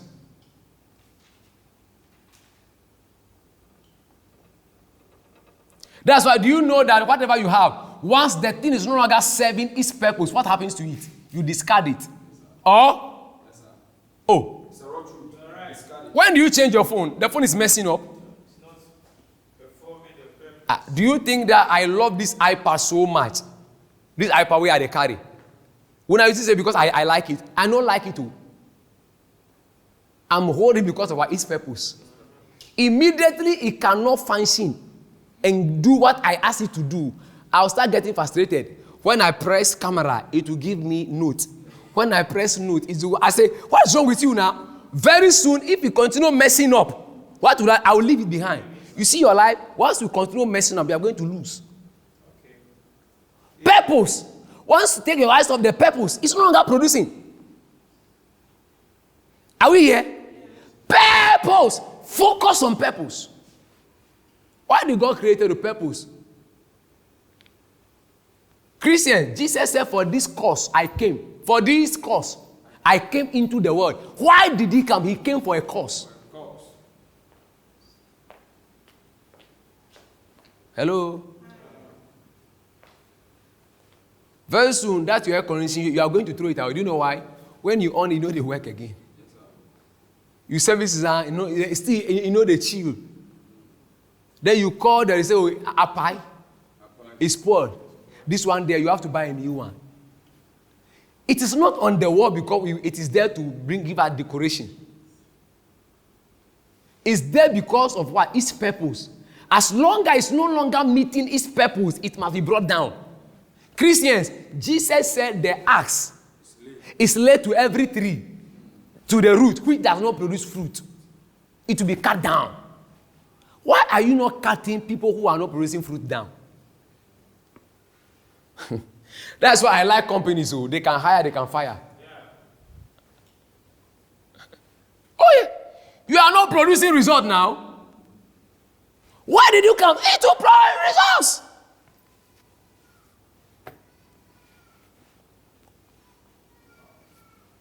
So hear you me. Purpose precedes conception. Purpose is before conception. Purpose has a purpose. The purpose of purpose is problem solving.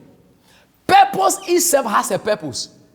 And the purpose of purpose is problem solving. Did you get it? Yes, sir. Purpose itself has a purpose. What is the essence of purpose?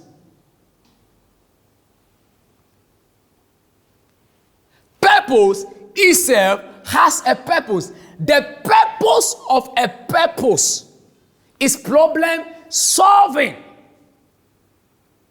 In a very practical way, the purpose of life is a life of purpose.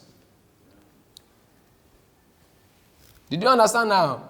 The purpose of life is a life of purpose, because purpose itself has a purpose. Like I said, the purpose of this iPad is to solve what? A problem. So the purpose of purpose is to solve what? Problem. The purpose of the car is to solve transportation what? Problem. The purpose of your air condition is to solve what? Heat and warmth what? Problem. So purpose itself has what? A purpose. And the purpose of purpose is problem what? Solving.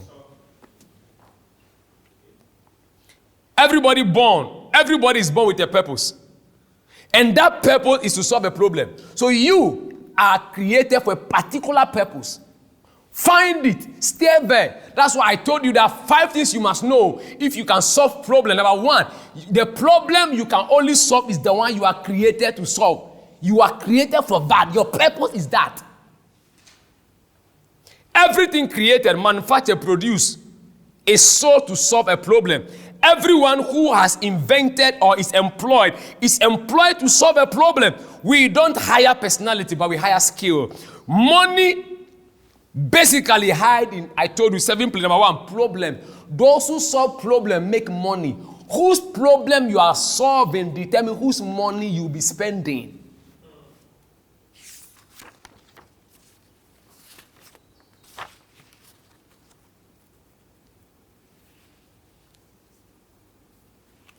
To have a problem is not a strange or a weird thing. It's normal. But for the problem to become problematic, that is the real issue. Are you making an already worsening situation more worse? The problem is never an issue, but instead, how you see it, I told you earlier on. How you respond to it. In my book, there are 7 practical ways to solve problems. Number 1, don't underestimate any problem. Number 1, don't underestimate any problem. And your potential ability to deal with it. Don't underestimate any problem. Like I told you, some small problem in your socket, if you underestimate it, can burn your house down. A little leakage of the gas, you underestimate it, can burn down a whole fire station. A little cigarette being smoked at the filling station can cost billions of cedis of dollars to go wasted. Never underestimate problems, and also never underestimate your own potential to handle it. Most people are guilty of this very habit. Most problems are usually never solved. Most of us here, there are problems, like I told you, you can't wish them away. Yes, sir. Cannot be wished away. You cannot cry them away. Problems grow.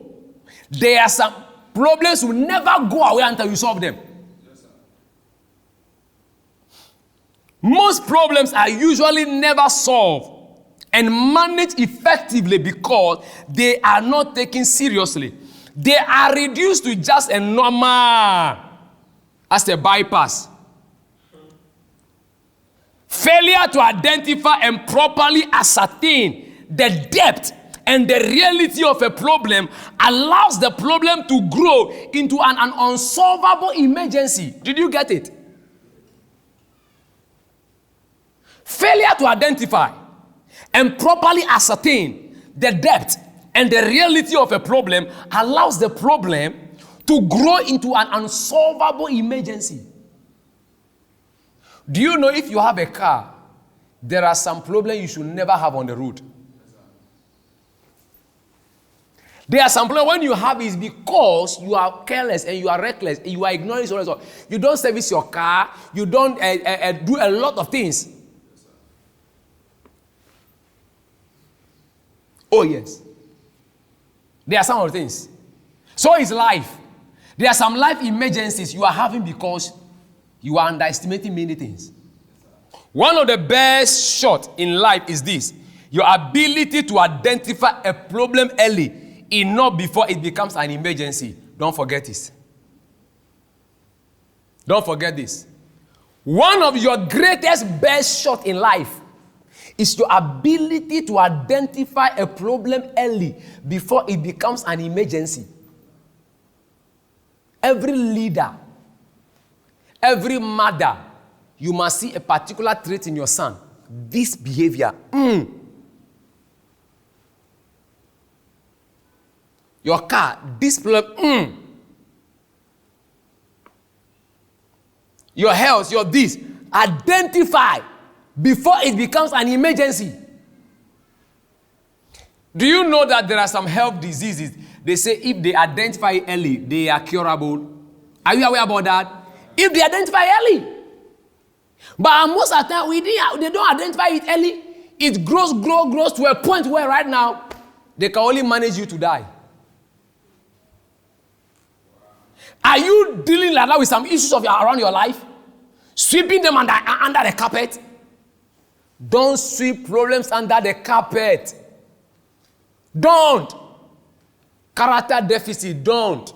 Behavioral deficit, don't. Attitudinal deficit, don't. Spiritual deficit, don't. Financial deficit, don't. Face it. Like I always say humorously, when you have a problem, you cannot go around it. You cannot go under it. You cannot go above it. What must you do? Go through it. And when you are going through it, determined to grow with it. Determined to grow, because good behavior, good character, good attitude, they are all developed not in comfort but in discomfort. So sometimes God himself, as a Christian, God will take you through the water. So he said, when you go through the water, I'll stop the water. When you go through the fire, I'll quench the fire. Read your Bible very well as a Christian. When you are going, I'll be with you. And I am with you all the way. Our problem is that we make the problem our resident apartment. Then you settle there. That's why Dr. Ronke Lolly composed a song. When you catch hell, don't hold it. If you're going through hell, don't stop. If you catch hell, don't hold it. If you're going through hell, don't stop. I like it. If you catch hell, don't hold it. If you're going through hell, don't stop. Did you get it? If you catch hell, don't hold it. If you are going through hell, don't stop. Just go. It's a go through. It will soon be over.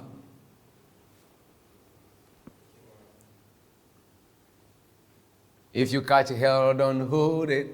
If you're going through hell, don't stop. Come on. If you catch hell, don't hold it.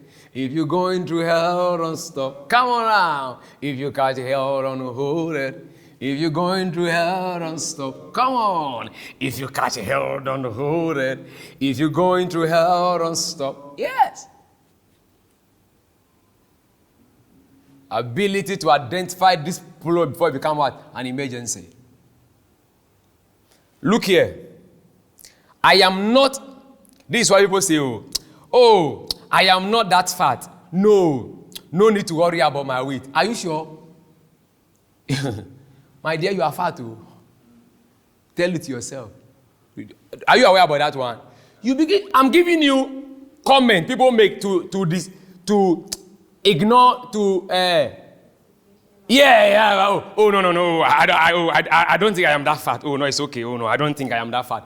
My dear, for the very fact that you say I am not that fat means you are fat. Wake up quickly before you became obese. I was telling a man last time, I want to go and have a conference for pastors, emotional intelligence for pastors. I said, you see me, my heart has a capacity for weight. So if I become very big, I'm carrying too much weight for my heart. That's why immediately you are becoming too fat and all those stuff. When you walk small, no, you are tired. You know why? Your heart cannot take the weight. That's why big car like this car, my car I brought here, it's a V8 engine. 8 plugs. How many plugs now? 8. When you see the back, you see the towing at the back. They tell you how many kilograms of weight it can tow. So the engine is built to that capacity. You find an Atos, 3 plugs. Because it's light. The weightiness of the car determines the heart, its engine. So you see your life, your heart, your body weight must correspond with your heart. The strength of your heart. So when you are becoming obese, you are putting too much pressure on your heart. It's like too much pressure on your engine. The engine will wear out. And once the engine wear out, this is where heart failure occurs. They say the engine break. They say you knock bearing, isn't it? If you drive a car, they can't knock bearing. Some people, their heart will knock bearing. Because too much pressure.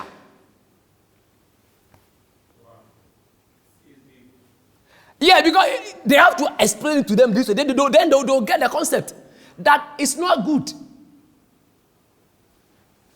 So people dismiss problem like this. Oh, I am not that fat. No need to worry about my weight. Oh, it could be dangerous. But you later. Hey, you know it could be dangerous. But I say, you later. It could be dangerous, but you later. It's just a mere harmless stuff. Hey. It's just a mere harmless stuff. Okay. Oh, it can happen to others, but certainly not me. How many of you know that in some now? Oh, it can. Oh no, but not me. Oh, don't worry. It go Barbie right now. You gonna understand why you are underestimating the problem. Please, you see this attitude you have. We are telling you, don't underestimate it. You see that mindset you have, don't underestimate it. You see this habit you have of eating toffee after you finish eating every time. Don't underestimate it. Hello?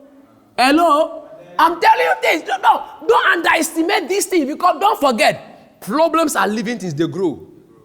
And we feed them with what? Excuses. I told you that, man. You feed them with what? Complaint. So the more you give excuse, the more you are feeding the problem. The more you complain, the more you are feeding it. It's growing, it becomes bigger.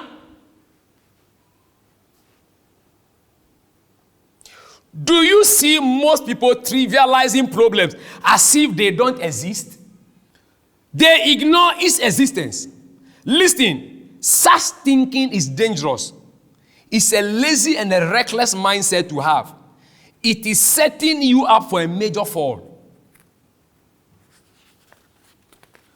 When I teach I ask people that listen carefully. Problems are like pregnancy.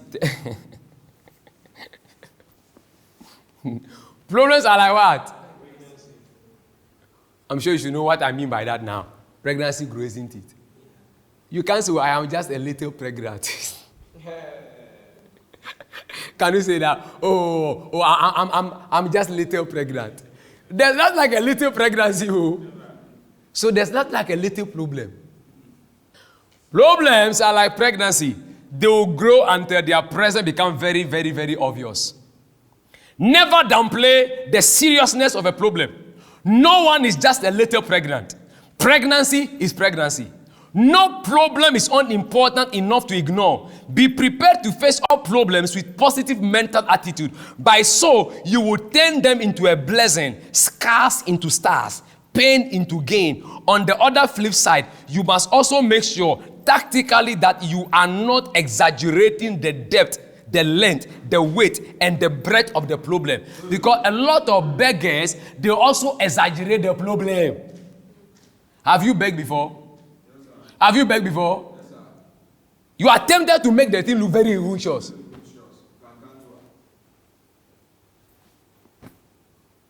Face it, agree with it, admit it with what? Positive mental attitude. In the school of emotions, we call something name and nail. Name and what? Name and nail. You must be able to name the emotion. I think I am not happy. Immediately you identify, you kill it. Kill it. Yeah. Nail it. I think I'm getting angry.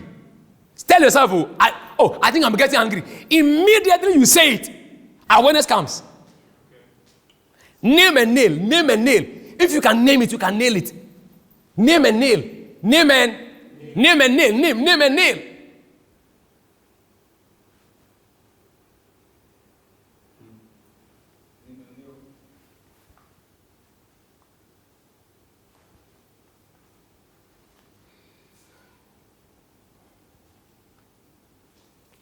Don't exaggerate.